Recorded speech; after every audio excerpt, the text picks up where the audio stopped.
ഏതായാലും നമ്മുടെ നാട്ടിൽ ഒരു മുതലാളി എന്ന് പറയുന്നത് അള്ളാഹു എന്ത് തന്നാലും അതൊരു തലവേദനയാണെങ്കിലും ശരി, ക്യാൻസർ ആണെങ്കിലും ശരി, അള്ളാഹു നൽകുന്നത് സാമ്പത്തികമായ ബാധ്യതകളാണെങ്കിലും ശരി, കുടുംബങ്ങളിലെ പ്രശ്നങ്ങളാണെങ്കിലും ശരി, ഏത് വിഷയം നമ്മൾക്ക് സഹിക്കാൻ കഴിയാത്ത ഏത് വിഷയം അള്ളാഹു തന്നാലും അൽഹംദുലില്ലാഹ്, ഇതെന്റെ റബ്ബിന്റെ തീരുമാനമല്ലേ എന്ന് പറഞ്ഞ് തൃപ്തിപ്പെടാനുള്ള ഒരു സന്മനസ്. മഹാനായ അബൂദർ തങ്ങളോട് അല്ലാഹുവിന്റെ ഹബീബ് ചോദിക്കുന്നുണ്ട്, യാ അബൂദർ, അബൂദറേ, നിങ്ങൾക്ക് തോന്നുന്നുണ്ടോ എന്താണ് സമ്പന്നത എന്ന് പറഞ്ഞാൽ എന്താണ്, ഐശ്വര്യം എന്ന് പറഞ്ഞാൽ എന്താണ്? അബൂദർ തങ്ങളോട് അല്ലാഹുവിന്റെ ഹബീബ് ചോദിക്കുമ്പോൾ അബൂദർ തങ്ങൾ പറഞ്ഞത്, അല്ലാഹുവേ, സമ്പത്ത് എന്ന് പറഞ്ഞാൽ, ഐശ്വര്യവാൻ എന്ന് പറഞ്ഞാൽ, മുതലാളി എന്ന് പറഞ്ഞാൽ ഒരുപാട് സമ്പത്തുള്ളവർ, ഒരുപാട് കച്ചവട സാമഗ്രികളുള്ളവർ, സ്വത്തുകളുള്ളവർ, അങ്ങനെ ബിസിനസ് മേഖലകളിൽ സജീവ സാന്നിധ്യമായി അറിയപ്പെടുന്ന പ്രമാണികളായ പണക്കാരാണ്, ദിർഹമുകളും ദീനാറുകളും ഉള്ളവരാണ്, നോട്ടുകെട്ടുകളുള്ളവരാണ്. അപ്പോഴാണ് അല്ലാഹുവിന്റെ ഹബീബ് പറഞ്ഞത്, അല്ല, സമ്പന്നത എന്ന് പറഞ്ഞാൽ, മുതലാളി എന്ന് പറഞ്ഞാൽ, ഐശ്വര്യം എന്ന് പറഞ്ഞാൽ ഒരുപാട് സമ്പത്തുള്ളവന്റെ പേരല്ല. ആരുടെ ഹൃദയത്തിനാണോ ഗിന എന്ന് പറഞ്ഞാൽ ഗിനൻ നഫ്സി, ഗിന എന്ന് പറഞ്ഞാൽ ഗിനൻ നഫ്സി, എനിക്ക് കിട്ടിയത് ധാരാളമാണ് എന്ന ചിന്ത ആർക്കാണോ ഉള്ളത്, മാഷാ അല്ലാഹ്, അല്ലാഹു എനിക്ക് എത്ര സമ്പത്ത് തന്നില്ലയോ, എനിക്ക് കിട്ടിയത് ധാരാളം, ഇനി ഞാൻ കഷ്ടപ്പെടേണ്ടതില്ല എന്ന് വെച്ച് നമ്മുടെ ബിസിനസ് ഒക്കെ മാറ്റിവെക്കണം എന്നല്ല, മരണം വരെ അധ്വാനിച്ചോളൂ, അതൊന്നും തെറ്റായ വിഷയമൊന്നുമല്ല. പക്ഷേ അള്ളാഹുവിന്റെ ദീനിൽ നിന്ന് മാറി നിന്നുകൊണ്ടുള്ള അധ്വാനം പ്രയാസമാണ്. പ്രിയമുള്ള മുഅ്മിനീങ്ങളോട് പറയുന്നത്, എനിക്ക് അള്ളാഹു തന്നത് ധാരാളമാണ് എന്ന ചിന്ത ആർക്കെങ്കിലും ഉണ്ടെങ്കിൽ അയാളാണ് ഏറ്റവും വലിയ മുതലാളി. അങ്ങനെ ഒരു ചിന്ത ആർക്കെങ്കിലും ഉണ്ടോ? എനിക്ക് റബ്ബ് തന്നത് കുറച്ചാണ് എന്നല്ലേ നമ്മൾ ചിന്തിക്കുന്നത്? നല്ലൊരു വാഹനമുള്ളവൻ, ഉദാഹരണം ഒരു സ്വിഫ്റ്റ് ഉള്ളവൻ ചിന്തിക്കുന്നത് എനിക്കൊരു ഇന്നോവ വാങ്ങാൻ കഴിയുന്നില്ലല്ലോ എന്നാണ്. ഒരു ഇന്നോവ ഉള്ളവൻ ചിന്തിക്കുന്നത് എനിക്കൊരു ബെൻസ് വാങ്ങാൻ കഴിയുന്നില്ല. ബെൻസ് ഉള്ളവന്റെ ചിന്ത പിന്നെ റോൾസ് റോയ്സ്. അത് കഴിഞ്ഞാൽ അവന്റെ ചിന്ത എനിക്കൊരു ഹെലികോപ്റ്റർ അല്ലെങ്കിൽ ഒരു ഫ്ലൈറ്റ്, ഇതൊന്നും എനിക്ക് വാങ്ങാൻ കഴിയുന്നില്ല എന്നൊരു ചിന്തയാണ്. ഞാൻ ചോദിക്കട്ടെ, ആർക്കെങ്കിലും വല്ല വാഹനങ്ങളിലും വല്ല വീടുകളിലും വല്ല ബിസിനസ്സുകളിലും സംതൃപ്തി, മാഷാ അല്ലാഹ്, എനിക്ക് കിട്ടേണ്ടത് കിട്ടി ധാരാളമായി എന്ന ചിന്ത ആർക്കെങ്കിലും ഇവിടെ ഉണ്ടോ? ഒരു വണ്ടി ഇറങ്ങിയാൽ നമ്മളത് വാങ്ങിക്കുന്നു, അതിൽ നമ്മൾ സംതൃപ്തരാവാതെ ഒരു 2 വർഷം കഴിയുമ്പോൾ ന്യൂ വേർഷൻ അല്ലെങ്കിൽ പുതിയ വാഹനങ്ങൾ വരുമ്പോൾ അതും കൂടി നമ്മൾ വാങ്ങിക്കുന്നു. എന്തുകൊണ്ട്? നമ്മൾക്ക് തൃപ്തിയാവാത്തത് കൊണ്ടാണ്. അതൊന്നും തെറ്റാണെന്ന് അല്ല ഞാൻ പറയുന്നത്. പ്രിയമുള്ളവരെ, നമ്മുടെ ജീവിതത്തിൽ സന്തോഷവും സമാധാനവും മരണം വരെ നിലനിൽക്കണമെന്ന് ആഗ്രഹിക്കുന്നവർ അല്ലാഹു എന്ത് തന്നാലും അതൊരു പക്ഷേ പരീക്ഷണങ്ങളാവാം, പ്രയാസമാവാം, പ്രാരാബ്ദങ്ങളും ദുരിതങ്ങളുമാവാം, അൽഹംദുലില്ലാ എന്ന് പറയാനുള്ള ആ ഒരു സന്മനസ് നമ്മൾക്കുണ്ടാവണം. അല്ലാഹു റബ്ബ് സുബ്ഹാനഹു വ തആല തൗഫീഖ് നൽകട്ടെ. മഹാനായ ഉർവത്ത് ഇബ്നു സുബൈർ തങ്ങളുടെ ചരിത്രം നമ്മൾ കേട്ടതാണ്, ഞാൻ വിശദീകരിക്കുന്നില്ല. ഉർവത്ത് ഇബ്നു സുബൈർ തങ്ങൾ ഒരു യാത്ര കഴിഞ്ഞ് തിരിച്ചു വരുമ്പോഴാണ് കാലിന് അസഹനീയമായ വേദന തോന്നുന്നത്. കാലിന് സഹിക്കാൻ കഴിയാത്തൊരു വേദന വന്നു. കാല് മുറിച്ചു മാറ്റാൻ പറഞ്ഞു. അദ്ദേഹം കാല് മുറിച്ചു മാറ്റാൻ സമ്മതം കൊടുത്തു. എങ്ങനെയാണ് മുറിച്ചു മാറ്റേണ്ടത്? ഞാൻ സുജൂദിൽ കിടക്കുന്ന സമയം നിശ്ചലനായി ഞാനിരിക്കും. ഞാൻ എങ്ങും പരിസരബോധമില്ലാതെ ശ്രദ്ധയില്ലാതെ സുജൂദിൽ നിശ്ചലനായി ഞാൻ ഇരിക്കുന്നത് കണ്ടാൽ നിങ്ങൾ എന്റെ കാല് മുറിച്ചോളൂ എന്ന് പറഞ്ഞു. അങ്ങനെ നമ്മൾ കേട്ട ചരിത്രമാണ്. അദ്ദേഹത്തിന്റെ കാല് മുറിച്ചു മാറ്റുന്നുണ്ട്. കാല് മുറിച്ചു മാറ്റുന്ന സമയം അദ്ദേഹം പറഞ്ഞൊരു ദിക്റുണ്ട്, റളീനാ ബില്ലാഹി റബ്ബൻ വബിൽ ഇസ്ലാമി ദീനൻ വബിമുഹമ്മദിൻ നബിയ്യാ. അല്ലാഹുവേ, റളീനാ ബില്ലാഹി റബ്ബൻ, അല്ലാഹുവേ നിന്റെ തീരുമാനം ഞാൻ അംഗീകരിക്കുന്നു റബ്ബേ. അല്ലാഹുവേ, നിന്നോട് എനിക്ക് ഇഷ്ടമാണ്. നിന്റെ ഏത് തീരുമാനത്തിലും ഞാൻ തൃപ്തനാണ് റബ്ബേ. വബിൽ ഇസ്ലാമി ദീനൻ, നിന്റെ ഇസ്ലാം, എന്റെ ഇസ്ലാമിൽ ഞാൻ തൃപ്തനാണ്. വബി മുഹമ്മദിൻ നബിയ്യ, എന്റെ ഹബീബിനോടും എനിക്ക് ഇഷ്ടമാണ് എന്നുള്ള റളീനാ ബില്ലാഹി റബ്ബൻ വബിൽ ഇസ്ലാമി ദീനൻ വബി മുഹമ്മദിൻ നബിയ്യ എന്ന് പറഞ്ഞുകൊണ്ടാണ് സുജൂദിൽ ബോധം കെട്ട് വീണത്. ആ അബോധാവസ്ഥയിലാണ് അദ്ദേഹത്തിന്റെ ഒരു മകനെ യാത്രയിലുള്ള ഒരു കഴുത തന്റെ പുറത്തുനിന്ന് തട്ടിമാറ്റി ചവിട്ടിക്കൊല്ലുന്നത്. 7 മക്കളാണ് ഉർവത്ത് ഇബ്നു സുബൈർ തങ്ങൾക്കുണ്ടായിരുന്നത്. അതിലൊരാളെ ചവിട്ടിക്കുന്നു. അബോധാവസ്ഥയിലായ ഉർവത്ത് ഇബ്നു സുബൈർ തങ്ങളോട് ഇത് എങ്ങനെ പറയണമെന്ന് ഇവർക്കറിയുന്നില്ല. കാല് മുറിച്ചു മാറ്റി അതിന്റെ വിഷമം മാറുന്നതിന് മുമ്പേ ഒരു കുഞ്ഞിനെയും നഷ്ടപ്പെടുകയാണ്. എങ്ങനെയാണ് ഈ വിഷമം സഹിക്കുക? എങ്ങനെയാണിത് പറയുക എന്ന് ധൈര്യമില്ല. എന്നാലും ഒരാൾ ആർജവത്തോടെ പറഞ്ഞു, നിങ്ങളുടെ ഒരു മകനെ ഇതാ നിങ്ങളുടെ ഒട്ടകം, നിങ്ങളുടെ കഴുത കുത്തിക്കൊന്നിരിക്കുകയാണ്, ചവിട്ടിക്കൊന്നിരിക്കുകയാണ്. ഇത് കേൾക്കേണ്ട താമസം അൽഹംദുലില്ലാഹ്, അല്ലാഹുവേ നിനക്ക് സർവസ്തുതിയും എന്ന് പറഞ്ഞ ഉർവത്ത് ഇബ്നു സുബൈർ തങ്ങളുടെ ജീവിതത്തിലെ മാതൃകയാണ് നമ്മുടെ ജീവിതത്തിലും നമ്മൾ കൊണ്ടു നടക്കേണ്ടത്. അൽഹംദുലില്ലാഹ്, അല്ലാഹുവേ നിനക്കാണ് സർവസ്തുതിയും. അല്ലദീ അഅതാനി അർബഅത അത്റാഫ്, 4 അവയവങ്ങളല്ലേ നീ എനിക്ക് തന്നത്. 4 അവയവങ്ങൾ നീ എനിക്ക് തന്നു. 2 കാലുകൾ, 2 കൈകളും എനിക്ക് തന്നു. ഒന്നല്ലേ നീ കൊണ്ടുപോയത്. വഅബ്ഖൈതനി 3, 3 അവയവങ്ങൾ എനിക്ക് മാറ്റിവെച്ചില്ലയോ റബ്ബേ. അൽഹംദുലില്ലാഹ്, 2 കാലുകളില്ലാത്തവരുണ്ട്, 2 കാലും 2 കൈകളും ഇല്ലാത്തവരുണ്ട്, 2 കൈകളില്ലാത്തവരുണ്ട്, നടക്കാൻ കഴിയാത്തവർ, ഇരിക്കാൻ കഴിയാത്തവർ, അങ്ങനെ ജീവിതത്തിൽ പ്രയാസങ്ങൾ മാത്രം തിന്ന് ജീവിക്കുന്ന ആയിരക്കണക്കിന് ആളുകൾ ഉണ്ടാകുമ്പോൾ അല്ലാഹുവേ നീ എന്റെ ഒരു കാലല്ലയോ കൊണ്ടുപോയത്. അൽഹംദുലില്ലാഹ്. പിന്നെ മകന്റെ വിഷയം അറിഞ്ഞു. അപ്പോഴാണ് പറഞ്ഞത് അൽഹംദുലില്ലാഹില്ലദീ അഅതാനി 7 മക്കളെ അല്ലാഹുവേ നീ എനിക്ക് തന്നില്ലയോ, അതിലൊന്നല്ലേ നീ കൊണ്ടുപോയത്. 6 നീ ബാക്കി വെച്ചില്ലയോ റബ്ബേ. അബ്ഖൈതനി 6 മക്കളെ നീ ബാക്കി വെച്ചില്ലയോ, ഒന്നല്ലേ നീ കൊണ്ടുപോയത് എന്ന് അല്ലാഹുവിന്റെ ഹബീബിന്റെ കുടുംബക്കാരനാണ് മഹാനായ ഉർവത്ത് ഇബ്നു സുബൈർ തങ്ങൾ. ആ ഉർവത്ത് ഇബ്നു സുബൈർ തങ്ങൾ പറയുന്നുണ്ട്, അപ്പൊ ഞാൻ പറഞ്ഞു വരുന്നത് പ്രയാസങ്ങളില്ലാത്തവരാരാണ്? മക്കള് മരിച്ചു പോയേക്കാം, കാലുകൾ മുറിഞ്ഞു പോയേക്കാം, ക്യാൻസർ ബാധിച്ച്, അതുപോലെ തന്നെ ഷുഗർ ബാധിച്ച് ഡയാലിസിസ് ചെയ്യേണ്ടി വരുന്നവരുണ്ട്, ഹൃദയം മാറ്റിവെക്കേണ്ടി വരുന്നവർ, കിഡ്നി മാറ്റിവെക്കേണ്ടി വരുന്നവർ, ഇങ്ങനെ വ്യത്യസ്തമായ രോഗങ്ങൾ കൊണ്ട് പരീക്ഷിക്കപ്പെടുന്നവർ. തളരല്ല, ഒരിക്കലും പതറല്ല, അള്ളാഹുവിന്റെ തീരുമാനമാണത്.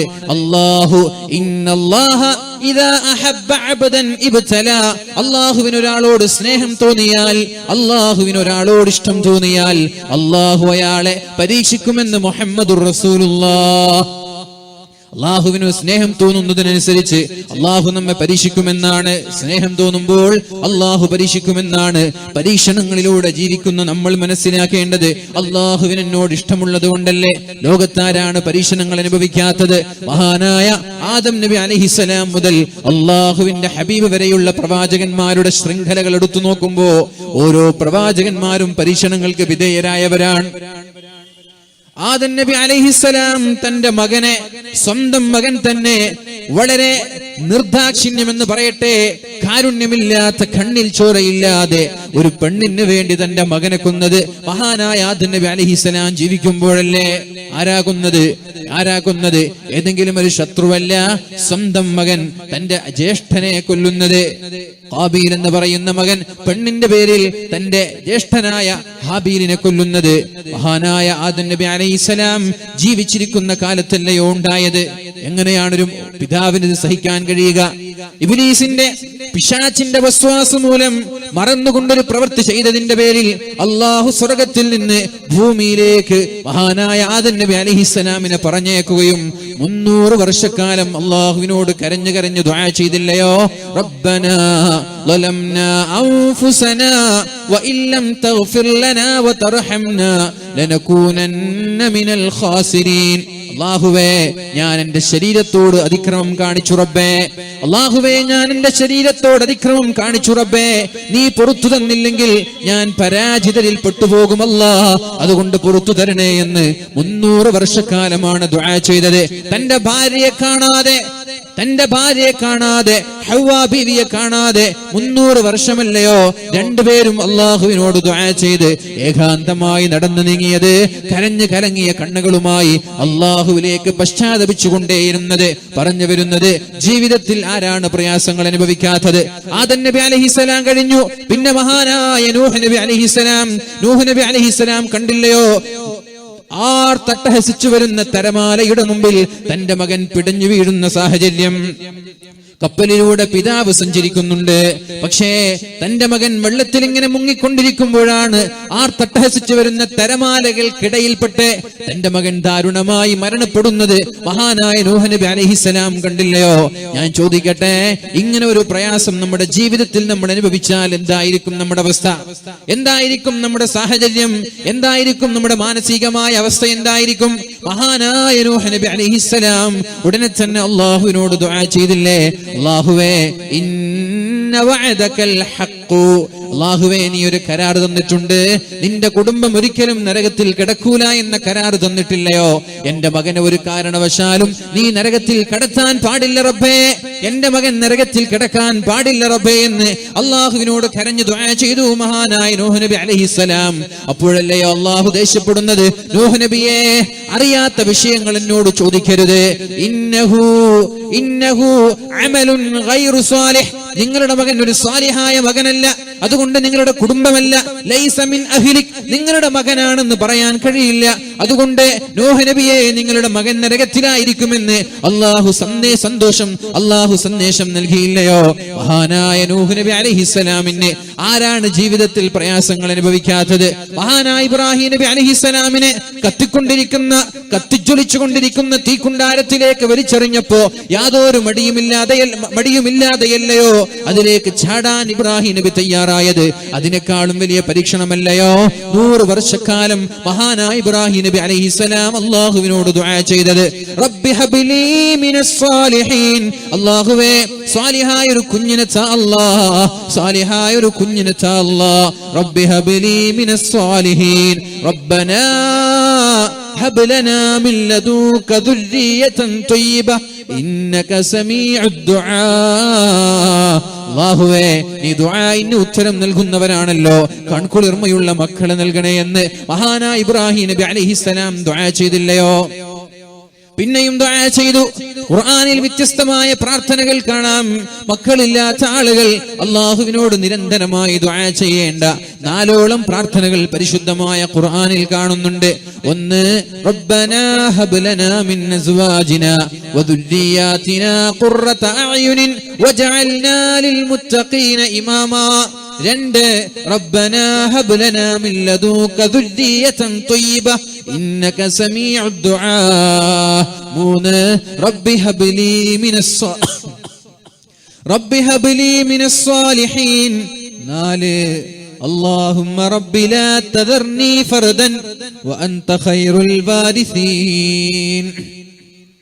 എന്നിങ്ങനെയുള്ള 4 പ്രാർത്ഥനകൾ പ്രാർത്ഥിക്കാൻ അല്ലാഹു പരിശുദ്ധ ഖുർആനിലൂടെ പഠിപ്പിച്ചില്ലയോ? മഹാനായ ഇബ്രാഹിം 100 വർഷക്കാലം ദുആ ചെയ്തിട്ട് ഒരു കൺകുളിർമയുള്ള ഒരു കുഞ്ഞിനെ നൽകി. ആ കുഞ്ഞിന് കുസൃതി കാട്ടാൻ തുടങ്ങിയപ്പോ, ആ കുഞ്ഞൊന്ന് ഓടിച്ചാടി കളിക്കാൻ തുടങ്ങിയപ്പോ അല്ലാഹു പറയുന്നുണ്ട് ഇബ്രാഹിം നബിയോട് അറുക്കണമെന്ന്. ഇതും ഒരു പരീക്ഷണമല്ലയോ? മൂസാ നബി അലൈഹിസ്സലാം ജീവിതത്തിൽ അനുഭവിച്ച പ്രയാസങ്ങൾക്ക് കണക്കുണ്ടോ മുഅ്മിനീങ്ങളെ? എത്ര പ്രയാസമാണ് മൂസാ നബി അലൈഹിസ്സലാം സഹിച്ചത്? ഈസാ നബി അലൈഹിസ്സലാം ഏത് പ്രവാചകന്മാരാണ് ജീവിതത്തിൽ പ്രാരാബ്ദങ്ങളിലൂടെ കടന്നു പോവാത്തത്? യൂനുസ് നബി അലൈഹിസ്സലാം മത്സ്യത്തിന്റെ വയറ്റിലകപ്പെട്ടത് നമ്മൾക്കറിയാത്ത വിഷയങ്ങളല്ലല്ലോ. അയ്യൂബ് നബി അലൈഹിസ്സലാം വർഷങ്ങളോളം മാരകമായ പ്രയാസങ്ങളിലൂടെ സമയം ചെലവഴിച്ചത്, മാരകമായ പ്രയാസങ്ങളിലൂടെ ജീവിതം തള്ളി നീക്കിയത്, ഇതൊന്നും നമ്മൾക്കറിയാഞ്ഞിട്ടല്ലയോ? ഇനി ഞാൻ ചോദിക്കട്ടെ, ഈ ഒരാഴ്ച മുമ്പ് മലപ്പുറം ജില്ലയിൽ 15 വർഷക്കാലം അല്ലാഹുവിനോട് ദുആ ചെയ്ത് പ്രാർത്ഥിച്ചുകൊണ്ട് അല്ലാഹുവേ മക്കളെ തരണമെന്ന്, അല്ലാഹുവേ കുഞ്ഞുങ്ങളെ തരണമെന്ന് അല്ലാഹുവിനോട് നിരന്തരമായി ദുആ ചെയ്ത ദമ്പതികൾക്ക് അല്ലാഹു മക്കളെ നൽകിയത് 15 വർഷങ്ങൾക്ക് ശേഷമാണ്. കല്യാണം കഴിഞ്ഞു 1 വർഷമാകുമ്പോൾ തുടങ്ങി ടെൻഷൻ.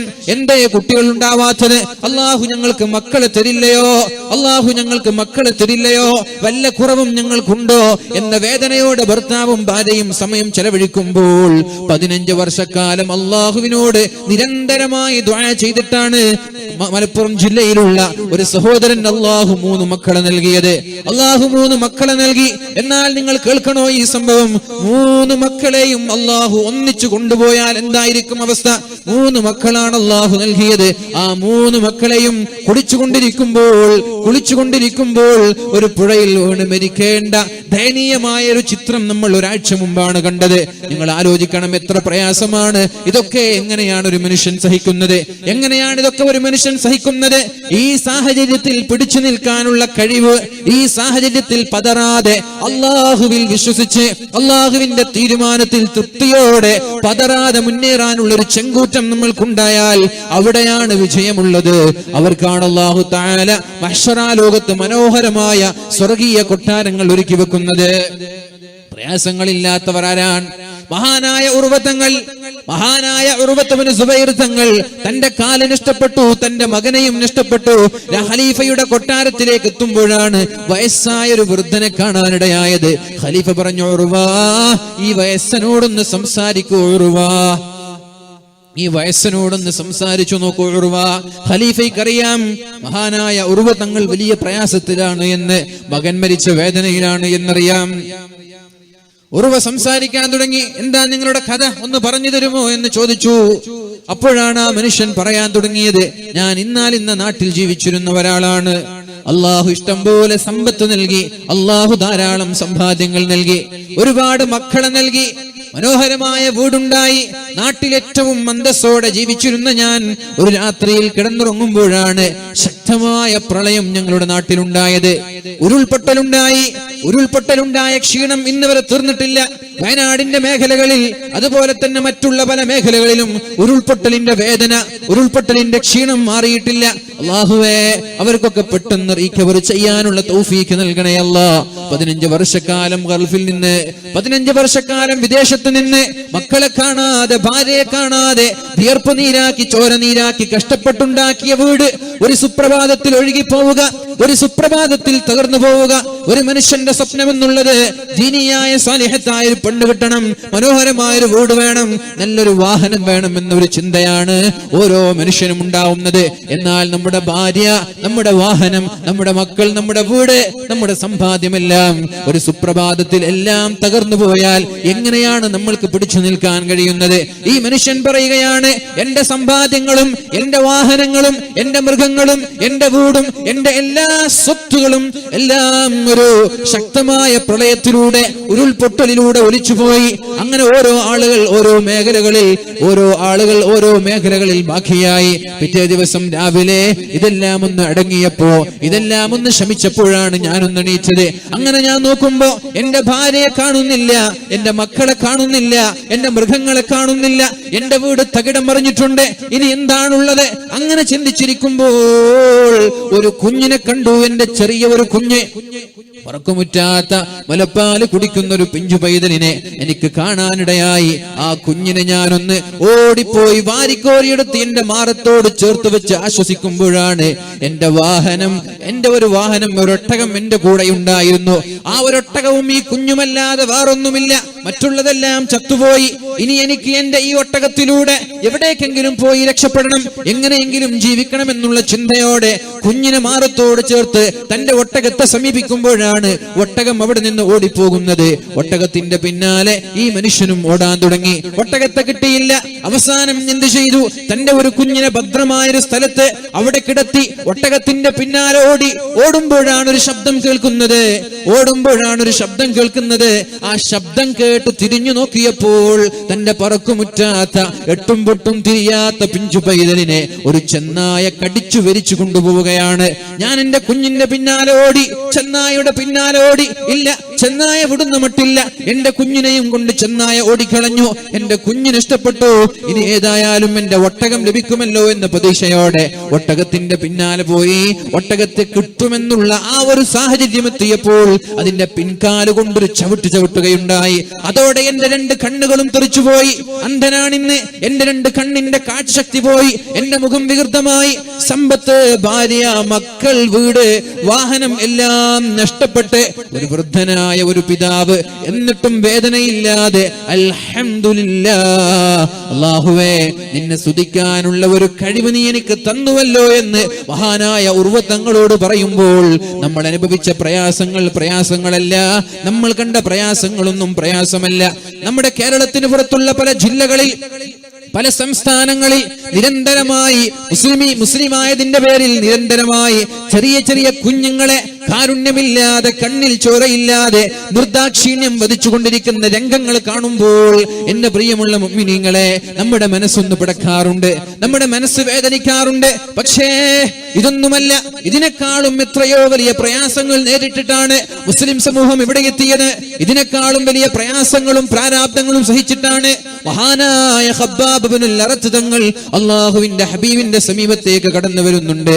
യാ റസൂലല്ലാഹ്, അല്ലാഹുവിന്റെ റസൂലേ, അല്ലാഹുവിന്റെ ഹബീബേ, അലാ തദുല്ലാഹ ലനാ, ഞങ്ങൾക്ക് വേണ്ടി അങ്ങ് ദുആ ചെയ്യുന്നില്ലയോ, ഞങ്ങൾക്ക് വേണ്ടി അങ്ങ് പ്രാർത്ഥിക്കില്ലയോ നബിയേ? എത്ര കാലമായി പ്രയാസങ്ങൾ അനുഭവിക്കാൻ തുടങ്ങിയിട്ട് ഒന്ന് ദുആ ചെയ്തുകൂടെ നബിയേ, ഒന്ന് പ്രാർത്ഥിച്ചുകൂടെ നബിയേ? എന്താണ് പ്രയാസം എന്നറിയോ? അടിമയായിരുന്ന മഹാനായ ഖബ്ബാബ് ഇബ്നുൽ അറത്ത് തങ്ങൾ ലാ ഇലാഹ ഇല്ലല്ലാഹ് എന്ന് പറഞ്ഞ് ഇസ്ലാമിലേക്ക് കടന്നു വന്നതിന്റെ പേരിൽ അദ്ദേഹത്തിന്റെ യജമാനനും നാട്ടിലെ ധിക്കാരികളായ ബഹുദൈവ വിശ്വാസികൾ വലിയ ഒരു അടുപ്പുണ്ടാക്കുകയാണ്. എന്നിട്ട് ആ അടുപ്പത്തേക്ക് മഹാനായ ഖബ്ബാബ് തങ്ങളുടെ കയ്യും പിടിച്ചു കൊണ്ടുവരുന്നുണ്ട്. ഖബ്ബാബ് തങ്ങളുടെ കുപ്പായം മാറ്റിവെക്കുന്നുണ്ട്. എന്നിട്ട് മലർത്തി കിടത്തുകയാണ്. അടുപ്പത്തേക്ക് മാറ്റി കിടത്തുകയാണ്. ഇതിനൊന്നും സൗണ്ട് ഇല്ല കേട്ടോ, ഇതിനൊന്നും സൗണ്ട് ഇല്ല. ഖബ്ബാബ് തങ്ങളെ ആ അടുപ്പത്തേക്ക് വസ്ത്രം മാറ്റി മലർത്തി കിടത്തുകയാണ്. എണീക്കാൻ പോലും അനുവദിക്കാതെ ഖബ്ബാബ് തങ്ങൾ ജീവനോടെ കത്തിക്കൊണ്ടിരിക്കുന്ന തീയിലേക്ക് ജീവനോടെ മഹാനായ ഖബ്ബാബ് തങ്ങളെ മലർത്തി കിടത്തുകയാണ്. മുശ്രിക്കീങ്ങൾ എന്തിന്റെ പേരിൽ? ലാ ഇലാഹ ഇല്ലല്ലാഹ്, ലാ ഇലാഹ ഇല്ലല്ലാഹ് മുഹമ്മദുർ റസൂലുള്ളാഹ് എന്ന് പറഞ്ഞതിന്റെ പേരിലാണ്. എന്നിട്ടും അദ്ദേഹത്തോടുള്ള ദേഷ്യം തീരാഞ്ഞിട്ട് അദ്ദേഹത്തിന്റെ നെഞ്ചിലേക്ക് ആഞ്ഞു ചവിട്ടുന്നുണ്ട്. എന്നിട്ട് ബോധം നഷ്ടപ്പെട്ടപ്പോൾ അവരവിടെ നിന്ന് അദ്ദേഹത്തെ എവിടേക്ക് ദൂരേക്ക് വലിച്ചെറിഞ്ഞ് യാത്ര തിരിയുകയാണ്. മഹാനായ ഖബ്ബാബ് ഇബ്നുൽ അറത്ത് തങ്ങളുടെ ആ പച്ച മാംസം പച്ച ഇറച്ചി തീയിലേക്ക് കൊണ്ട് എങ്ങനെയാണോ പച്ച മാംസത്തിലേക്ക് ഇറച്ചിയിലേക്ക് തീ സ്പർശിക്കുമ്പോൾ ദുർഗന്ധമുണ്ടാകുന്നത്, ആ ഒരു ദുർഗന്ധം മഹാനായ ഖബ്ബാബ് തങ്ങളുടെ ശരീരത്തിൽ നിന്ന് വമിക്കാൻ തുടങ്ങി എന്നാണ്. പുറം ഭാഗത്തുള്ള മുഴുവൻ ചർമ്മങ്ങളും ഉരിഞ്ഞുപോയി. എന്നിട്ട് ഇറച്ചി കറുത്തുപോയി. എങ്ങനെ? അടുപ്പത്ത് ജീവനോടെ ലാ ഇലാഹ ഇല്ലല്ലാഹ് മുഹമ്മദുർ റസൂലുള്ളാഹ് എന്ന് പറഞ്ഞ് അതിന്റെ പേരിൽ, മുസ്ലിമായതിന്റെ പേരിൽ ഖബ്ബാബ് തങ്ങളെ ജീവനോടെ ചുട്ടു പഴുപ്പിച്ച സംഭവം പരിശുദ്ധ ഇസ്ലാമിൽ ഉണ്ടായിട്ടുണ്ട്. ആ ഖബ്ബാബ് തങ്ങളാണ് അല്ലാഹുവിന്റെ ഹബീബിനോട് പറയുന്നത്, യാ റസൂലല്ലാഹ്, അല്ലാഹുവിന്റെ ഹബീബേ, അലാ തദുല്ലാഹ ലനാ, അല്ലാഹുവിനോട് ഞങ്ങൾക്ക് വേണ്ടി ദുആ ചെയ്തുകൂടെ? എത്ര കാലമായി ഞങ്ങൾ പ്രയാസങ്ങൾ അനുഭവിക്കാൻ തുടങ്ങിയിട്ട്. അപ്പോഴാണ് റസൂലുള്ളാഹി സല്ലല്ലാഹു അലൈഹി വസല്ലം തങ്ങൾ ഖബ്ബാബ് തങ്ങളോട് പറഞ്ഞത്, ഖബ്ബാബേ, ഇതൊന്നും പ്രശ്നമല്ല. മഹാനായ സക്കരിയ നബി അലൈഹിസ്സലാമിനെ ഈർച്ചവാള് കൊണ്ടുവന്നിട്ട് 2 കഷ്ണമാക്കിയിട്ടുണ്ട്. ആരെ? സക്കരിയ നബി അലൈഹിസ്സലാമിനെ. അല്ലാഹുവിന്റെ പ്രവാചകനാണല്ലോ മഹാനായ സക്കരിയ നബി അലൈഹിസ്സലാം. ആ സക്കരിയ നബി അലൈഹിസ്സലാമിനെ മൂർച്ചയുള്ള ഈർച്ചവാള് കൊണ്ടുവന്ന് സക്കരിയ നബി അലൈഹിസ്സലാമിനെ ഈർന്നു മാറ്റി മരങ്ങൾ മുറിക്കുന്നത് പോലെ ഈർന്നു മാറ്റി 2 കഷ്ണമാക്കി മാറ്റിയിട്ടുണ്ട്. അപ്പൊ ഇതൊക്കെ പ്രയാസമാണോ ഖബ്ബാബ്? പറയൂ, ഇതൊന്നും പ്രയാസമല്ല. എന്നാൽ മഹാനായ യഹ്യാ നബി അലൈഹിസ്സലാമിനെ കഴുത്തറുത്തു കൊന്നിട്ടുണ്ട് ബനൂ ഇസ്രായേലുകാർ. എന്തിനെന്നറിയോ? വ്യഭിചാരികൾക്കെതിരെ പ്രഭാഷണം നടത്തിയതിന്റെ പേരിൽ, വ്യഭിചരിക്കരുത് എന്ന് പറഞ്ഞതിന്റെ പേരിൽ, നിങ്ങൾ ഇവിടെ അനാശാസ്യം നടത്തരുത് എന്ന് പറഞ്ഞതിന്റെ പേരിൽ, തോന്നിവാസം നടത്തരുത് എന്ന് പറഞ്ഞതിന്റെ പേരിൽ മഹാനായ യഹ്യാ നബി അലൈഹിസ്സലാമിന്റെ കഴുത്തറുത്തു വധിക്കുകയാണ് ചെയ്തത്. എന്നിട്ട് അല്ലാഹുവിന്റെ ഹബീബായ റസൂലുള്ളാഹി സല്ലല്ലാഹു അലൈഹി വസല്ലമ തങ്ങൾ മഹാനായ ഖബ്ബാബ് റളിയല്ലാഹു അൻഹുവിനോട് ഒരു ആയത്ത് ഓതി കൊടുക്കുകയാണ്. അം ഹസിബതും തദ്ഖുലുൽ ജന്ന വലമ്മാ യഅതികും മസലുൽ ലദീന ഖലൗ മിൻ ഖബ്ലികും മസ്സതുഹുമുൽ ബഅസാഉ വല്ലറാ وزلزلوا حتى يقول الرسول والذين آمنوا معه متى نصر الله. ഖബ്ബാബേ, വളരെ എളുപ്പത്തിൽ സ്വർഗത്തിലേക്ക് പോവാൻ സാധിക്കുമെന്ന് വിചാരിച്ചോ ഖബ്ബാബേ? സ്വർഗമെന്ന് പറഞ്ഞാൽ എന്താ വിചാരിച്ചത്? വീട്ടിലേക്ക് കയറിപ്പോകുന്നത് പോലെ, പള്ളിയിലേക്ക് കയറിപ്പോകുന്നത് പോലെ വളരെ എളുപ്പത്തിൽ സ്വർഗം കിട്ടുമെന്ന് വിചാരിച്ചോ? അം ഹസിബത്തും, നിങ്ങൾക്ക് തോന്നുന്നുണ്ടോ തദ്ഖുലുൽ ജന്ന, അല്ലാഹുവിന്റെ സ്വർഗത്തിലേക്ക് പ്രവേശിക്കാമെന്ന് നിങ്ങൾക്ക് തോന്നുന്നുണ്ടോ? വലമ്മാ യഅതികും മസലുൽ ലദീന ഖലൗ മിൻ ഖബ്ലികും, നിങ്ങൾക്ക് മുമ്പ് കഴിഞ്ഞു പോയവർ അനുഭവിച്ചതുപോലെയുള്ള പ്രയാസങ്ങൾ അനുഭവിക്കാതെ, ജീവിതത്തിൽ രോഗങ്ങളില്ലാതെ, ജീവിതത്തിൽ ദുരിതങ്ങളില്ലാതെ, ജീവിതത്തിൽ കഷ്ടപ്പാടുകളില്ലാതെ വളരെ സന്തോഷത്തോടെ ജീവിച്ച് വളരെ എളുപ്പത്തിൽ സ്വർഗത്തിലേക്ക് പോകാൻ പറ്റുമെന്ന് ഖബ്ബാബേ നിങ്ങൾക്ക് തോന്നുന്നുണ്ടോ എന്ന് പരിശുദ്ധ റസൂലുള്ളാഹി സ്വല്ലല്ലാഹു അലൈഹി വസല്ലം. അല്ലാഹുവിന്റെ സ്വർഗം കിട്ടാൻ ഒരുപാട് പ്രയാസമുണ്ട്. നമ്മൾ വിചാരിച്ചതുപോലെയല്ല. ഇസ്ലാമിക ചരിത്രത്തിൽ അല്ലാഹുവിന്റെ ഹബീബ് സ്വല്ലല്ലാഹു അലൈഹി വസല്ലം ജീവിതത്തിൽ അനുഭവിച്ചതുപോലെയുള്ള പ്രയാസങ്ങൾ നമ്മൾ എപ്പോഴെങ്കിലും അനുഭവിച്ചിട്ടുണ്ടോ മുഅ്മിനീങ്ങളെ? എപ്പോഴെങ്കിലും നമ്മൾ അനുഭവിച്ചിട്ടുണ്ടോ? അല്ലാഹു നൽകിയ മക്കൾ, എല്ലാ മക്കളെയും ജീവിതത്തിൽ, എല്ലാ മക്കളുടെയും മരണം അല്ലാഹുവിന്റെ ഹബീബ് ജീവിതത്തിൽ കണ്ടില്ലയോ? നമ്മൾ ആലോചിക്കണേ. അല്ലാഹു നമ്മൾക്കൊരു 10 മക്കളെ നൽകിയാൽ അതിൽ 9 മക്കളും നമ്മുടെ കൺമുന്നിൽ വെച്ച് മരിച്ചു പോകുന്നത് എങ്ങനെയാണ് നമ്മൾ ഉൾക്കൊള്ളാൻ കഴിയുന്നത്? ഫാത്തിമ ബീവിയല്ലാത്ത എല്ലാ മക്കളും അല്ലാഹുവിന്റെ ഹബീബിന്റെ കൺമുന്നിൽ വെച്ച് മരിച്ചു പോയവരല്ലയോ? മഹാനായ ഇബ്രാഹിം എന്ന് പറയുന്ന അല്ലാഹുവിന്റെ ഹബീബിന്റെ 18 മാസം പ്രായമുള്ള, 16 മാസം പ്രായമുള്ള ആ ചെറിയ കുഞ്ഞ് ലോകത്തോട് വിട പറഞ്ഞു പോയപ്പോഴല്ലയോ അല്ലാഹുവിന്റെ ഹബീബിന്റെ കൺതടങ്ങളിൽ നിന്ന് കണ്ണുനീർ തുള്ളികൾ ധാരധാരയായുറ്റിയത്? അപ്പോഴൊരു സഹാബി ചോദിച്ചു, ലിമ തബ്കീ യാ റസൂലല്ലാഹ്, അല്ലാഹുവേ നിങ്ങൾ കരയുകയാണോ? കരയാൻ പാടില്ല എന്ന് അല്ലാഹു പറഞ്ഞിട്ടില്ലയോ? നബിയെ നിങ്ങൾ കരയുകയാണോ? ആരാ മരിച്ചുപോയത്? നബി തങ്ങളുടെ 1.5 വയസ്സ് മാത്രം പ്രായമുള്ള പിഞ്ചുകുഞ്ഞ്, മഹാനായ ഇബ്രാഹിം എന്ന് പറയുന്ന കുഞ്ഞ് തന്റെ മടിത്തട്ടിൽ കിടന്ന് പിടഞ്ഞു മരിച്ചപ്പോ അല്ലാഹുവിന്റെ ഹബീബിന്റെ കൺതടങ്ങളിൽ നിന്ന് കണ്ണുനീർ തുള്ളികൾ ധാരധാരയായി ഒഴുകി. അപ്പോൾ ചോദിച്ചു, നബിയെ കരയാൻ പാടുണ്ടോ? നബിയെ കരയല്ലേ എന്നല്ലേ ഇസ്ലാം പഠിപ്പിച്ചത്? അപ്പോഴാണ് റസൂലുള്ളാഹി തങ്ങൾ പറഞ്ഞത്, ഇതല്ല അല്ലാഹു നിരോധിച്ചത്. ഈ കരച്ചിൽ അല്ലാഹു നിരോധിച്ചിട്ടില്ല. ഉപ്പ മരിച്ചുപോയാൽ, ഉമ്മ മരിച്ചുപോയാൽ, ജ്യേഷ്ഠന്മാർ, കുടുംബക്കാർ, നമ്മളുമായി ബന്ധമുള്ള ചങ്ങാതിമാർ, ഇങ്ങനെയൊക്കെ ആളുകൾ മരിച്ചുപോയാൽ സ്വാഭാവികമായും കാരുണ്യമുള്ളവന്റെ ഹൃദയത്തിൽ നിന്ന്, കാരുണ്യമുള്ളവന്റെ കണ്ണിൽ നിന്ന് കണ്ണുനീർ തുള്ളികൾ ഉറ്റിപ്പോകും മോനെ, ഉറ്റിപ്പോകും സ്വഹാബി എന്ന് അല്ലാഹുവിന്റെ ഹബീബായ റസൂലുള്ളാഹി സ്വല്ലല്ലാഹു അലൈഹി വസല്ലം ആ സ്വഹാബിക്ക് മറുപടി കൊടുക്കുകയാണ്. എന്നാൽ ഉപ്പ മരിച്ചു എന്നറിയുമ്പോഴേക്കും കരയാൻ വേണ്ടി ആളുകളെ ഏൽപ്പിക്കരുത്. ഉപ്പയുടെ മഹത്വം പറഞ്ഞ്, ഉപ്പയുടെ പഴയകാല പ്രതാപം പറഞ്ഞിട്ട് കരയാൻ വേണ്ടി ആളുകളെ നിയോഗിക്കുക. എന്നിട്ട് മുടിയെല്ലാം പിരിച്ചുവിട്ട് ഒച്ചത്തിൽ അട്ടഹസിച്ചുകൊണ്ട് വീട്ടിൽ ഇങ്ങനെ കരയുന്നത് ഒരിക്കലും ഇസ്ലാം അനുവദിക്കുന്ന കാര്യമല്ല. ഇസ്ലാം അത് നിരോധിച്ചിരിക്കുകയാണ് എന്ന് പരിശുദ്ധ റസൂലുള്ളാഹി സ്വല്ലല്ലാഹു അലൈഹി വസല്ലം. എന്നിട്ട് പറഞ്ഞു, മോനെ നിന്റെ വേർപാടിൽ ഞങ്ങൾ വേദനിക്കുന്നു മോനെ, നിന്റെ വേർപാടിൽ ഞങ്ങൾ വേദനിക്കുകയാണ്.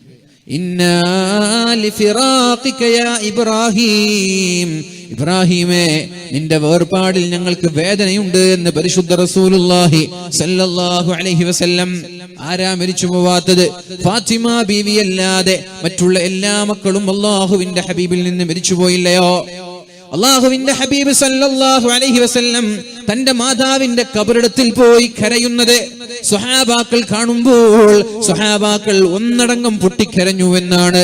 തന്റെ മാതാവിന്റെ ഖബറിടത്തിൽ പോയി അല്ലാഹുവിന്റെ ഹബീബ് കരഞ്ഞിട്ടുണ്ട്, നിയന്ത്രണമില്ലാതെ കരഞ്ഞു പോയിട്ടുണ്ട്. അതുകൊണ്ട് സ്വഹാബാക്കളും പൊട്ടിക്കരഞ്ഞു പോയിട്ടുണ്ട്. തന്റെ പ്രിയപ്പെട്ട പത്നിയായ ഖദീജ ബീവി റളിയല്ലാഹു അൻഹയുടെ മരണം അല്ലാഹുവിന്റെ ഹബീബ് ജീവിതത്തിൽ കണ്ടുവളർന്ന ആളാണ്. ചുരുക്കി പറഞ്ഞാൽ ജീവിതത്തിൽ പ്രയാസങ്ങൾ ഏറ്റവും കൂടുതൽ അനുഭവിച്ചത് അല്ലാഹുവിന് ഏറ്റവും ഇഷ്ടമുള്ള വ്യക്തിയാണ്. ആരോടാണ് അല്ലാഹുവിന് ഏറ്റവും ഇഷ്ടമുള്ളത്? അള്ളാഹുവിന് ഏറ്റവും ഇഷ്ടമുള്ളത് ആരോടാണ്? അള്ളാഹു ഏറ്റവും നന്നായി സ്നേഹിച്ചത്, അള്ളാഹുവിന് ഏറ്റവും ഇഷ്ടമുള്ളത് അത് പരിശുദ്ധ റസൂലുള്ളാഹി സ്വല്ലല്ലാഹു അലൈഹി വസല്ലമ തങ്ങളെയാണ്. ആ ഹബീബാണ് 3 മാസക്കാലം ഭക്ഷണമില്ലാതെ, 3 മാസക്കാലം ഭക്ഷണങ്ങളൊന്നുമില്ലാതെ ശഅബ് അബീ താലിബ് എന്ന് പറയുന്ന മലഞ്ചെരുവിൽ ശത്രുക്കളുടെ ഉപരോധം കൊണ്ട് മരങ്ങളിൽ കയറി അവിടുത്തെ പച്ചിലകൾ ഭക്ഷിച്ച് 3 മാസക്കാലം അള്ളാഹുവിന്റെ ഹബീബ് ജീവിച്ചത്. എത്ര മാസം പച്ചിലകൾ മാത്രം ഭക്ഷിച്ച് അള്ളാഹുവിന്റെ ഹബീബ് ജീവിച്ചിട്ടുണ്ട്? 3 മാസക്കാലം. എന്നിട്ട് ആടുകൾ കാഷ്ടിക്കുന്നത് പോലെ അള്ളാഹുവിന്റെ ഹബീബും മഹാന്മാരായ സ്വഹാബാക്കളും പച്ച രീതിയിൽ ആടുകളെ പോലെ, പശുക്കളെ പോലെ, മൃഗങ്ങളെ പോലെ കാഷ്ടിച്ചു പോയിട്ടുണ്ട് എന്നാണ്. ഉപരോധിക്കുകയാണ്, ഒരു മലയിൽ വെച്ച് ഉപരോധിക്കുകയാണ്. താഴെ ഇറങ്ങാൻ കഴിയില്ല. അവിടത്തേക്ക് ഭക്ഷണം കൊണ്ടുപോയി കൊടുക്കാൻ അനുവദിക്കാതെ 3 മാസക്കാലം ഒരു മലഞ്ചെരുവിൽ അവിടെയുള്ള മരച്ചില്ലകൾ, അവിടെയുള്ള കായ്ക്കനികൾ ഇതെല്ലാം കഴിച്ച അല്ലാഹുവിന്റെ ഹബീബ് 3 മാസം ചെലവഴിച്ചു എന്ന് പറയുമ്പോ, 3 മാസമല്ല 1.5 വർഷത്തോളം അല്ലാഹുവിന്റെ ഹബീബ് ചെലവഴിച്ചു എന്ന് പറയുമ്പോൾ, പ്രിയമുള്ള മുഅ്മിനീങ്ങളെ, ഇതുപോലെയുള്ള ജീവിതത്തിൽ വല്ല പ്രയാസങ്ങളും നമ്മൾ അനുഭവിച്ചിട്ടുണ്ടോ? ചുരുക്കി പറഞ്ഞാൽ എപ്പോഴും മുകളിലുള്ളവരെ നോക്കുന്നതിന് പകരം നമ്മളെക്കാളും പ്രയാസമുള്ളവരെ നോക്കുകയാണെങ്കിൽ, നമ്മളെക്കാളും പ്രയാസമുള്ളവർ ആളുകളെ നമ്മളൊന്ന് പരീക്ഷിച്ചു നോക്കുകയാണെങ്കിൽ നമ്മുടെ ജീവിതം സന്തോഷത്തിലാണ്. അള്ളാഹു തന്ന നിഅമത്തുകൾ എത്രത്തോളം ഉണ്ട് എന്ന് നമ്മൾക്ക് തിരിച്ചറിയാൻ കഴിയും. എത്രത്തോളം ഉണ്ട് എന്ന് നമ്മൾക്ക് തിരിച്ചറിയാൻ കഴിയും. ഓപ്പറേറ്റർ പോയാ ഉണ്ടാ? ഒരു ഡിലേ കൊടുത്തില്ലെന്ന് ചോദിച്ചേക്ക്. ഒന്ന് ഡിലേ കൊടുക്കില്ല ഒരുത്തണ്. അപ്പൊ നമ്മള് എപ്പോഴും നമ്മൾ നോക്കുന്നത് എന്റെ പ്രയാസം മാത്രമാണ്.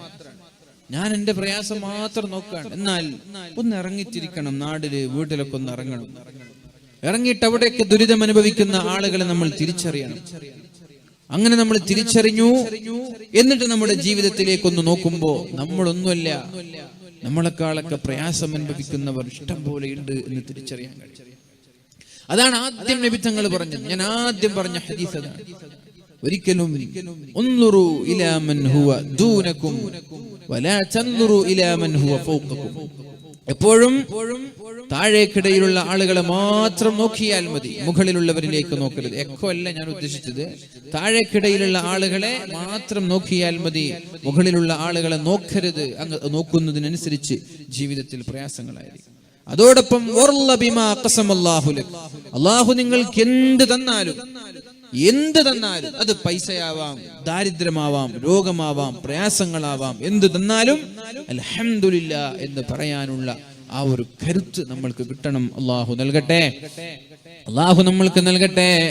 ലോകത്തെ ഏറ്റവും വലിയ 4 സമ്പാദ്യങ്ങൾ ഏതൊക്കെയാണ്? ഒന്ന് ബദനുൻ അലൽ ബലാഇ സാബിർ, ക്ഷമിക്കാൻ കഴിയുന്ന ഒരു ശരീരം ഉണ്ടാവണം. 4 സമ്പാദ്യങ്ങൾ അല്ലാഹുവിന്റെ ഹബീബായ മുഹമ്മദുർ റസൂലുള്ളാഹി സ്വല്ലല്ലാഹു അലൈഹി വസല്ലമ തങ്ങൾ പറയുന്നുണ്ട്. ഏതൊക്കെയാണ് ആ സമ്പാദ്യങ്ങൾ? ലിസാനുൻ ദാകിർ, ദിക്ർ ചൊല്ലാനുള്ള നാവ്. എപ്പോഴും ദിക്ർ ചൊല്ലിക്കൊണ്ടിരിക്കുന്ന ഒരു നാവ് നമ്മൾക്കുണ്ടാവണം. ദിക്റിൽ നിന്ന് മാറി നിൽക്കുമ്പോൾ ഖസ്വത്തുൽ ഖൽബ് ഉണ്ടാകുമെന്നാണ്, ഹൃദയത്തിൽ കാഠിന്യമുണ്ടാകും. സംസാരം കൂടുന്നതിനനുസരിച്ച് ഹൃദയം കടുത്തുപോകുമെന്നാണ്. ഖസ്വത്തുൽ ഖൽബ് ഉണ്ടാകും. ലാ തുക്സിറുൽ കലാമ ഫീ ഗൈരി ദിക്രില്ലാഹ്, അല്ലാഹുവിന്റെ ദിക്റിലല്ലാതെ നിങ്ങൾ ഒരുപാട് സംസാരിക്കരുത്. സംസാരിക്കുകയാണെങ്കിൽ, വാ തുറക്കുകയാണെങ്കിൽ ദിക്റിന് വേണ്ടിയേ വായ തുറക്കാൻ പാടുള്ളൂ. വായ തുറക്കുകയാണെങ്കിൽ എന്തെങ്കിലും ഇസ്തിഗ്ഫാർ ചൊല്ലാൻ, ഖുർആൻ ഓതാൻ, ദിക്ർ ചൊല്ലാൻ, അങ്ങനെ ഇതിനു വേണ്ടിയിട്ടല്ലാതെ ഒരിക്കലും വായ തുറക്കാൻ പാടില്ല എന്നാണ്. ലാ തുക്സിറുൽ കലാം, ഇങ്ങനെ സംസാരിച്ചിരിക്കരുത്. ലാ തുക്സിറുൽ കലാം, സംസാരം വർദ്ധിക്കുമ്പോ ഹൃദയം കടുത്തുപോകും. ലാ തുക്സിറുൽ കലാമ ഫീ ഗൈരി ദിക്രില്ലാഹ്, ഒരുപാട് സംസാരിക്കരുത്, ഒരുപാട് സംസാരിക്കരുത്.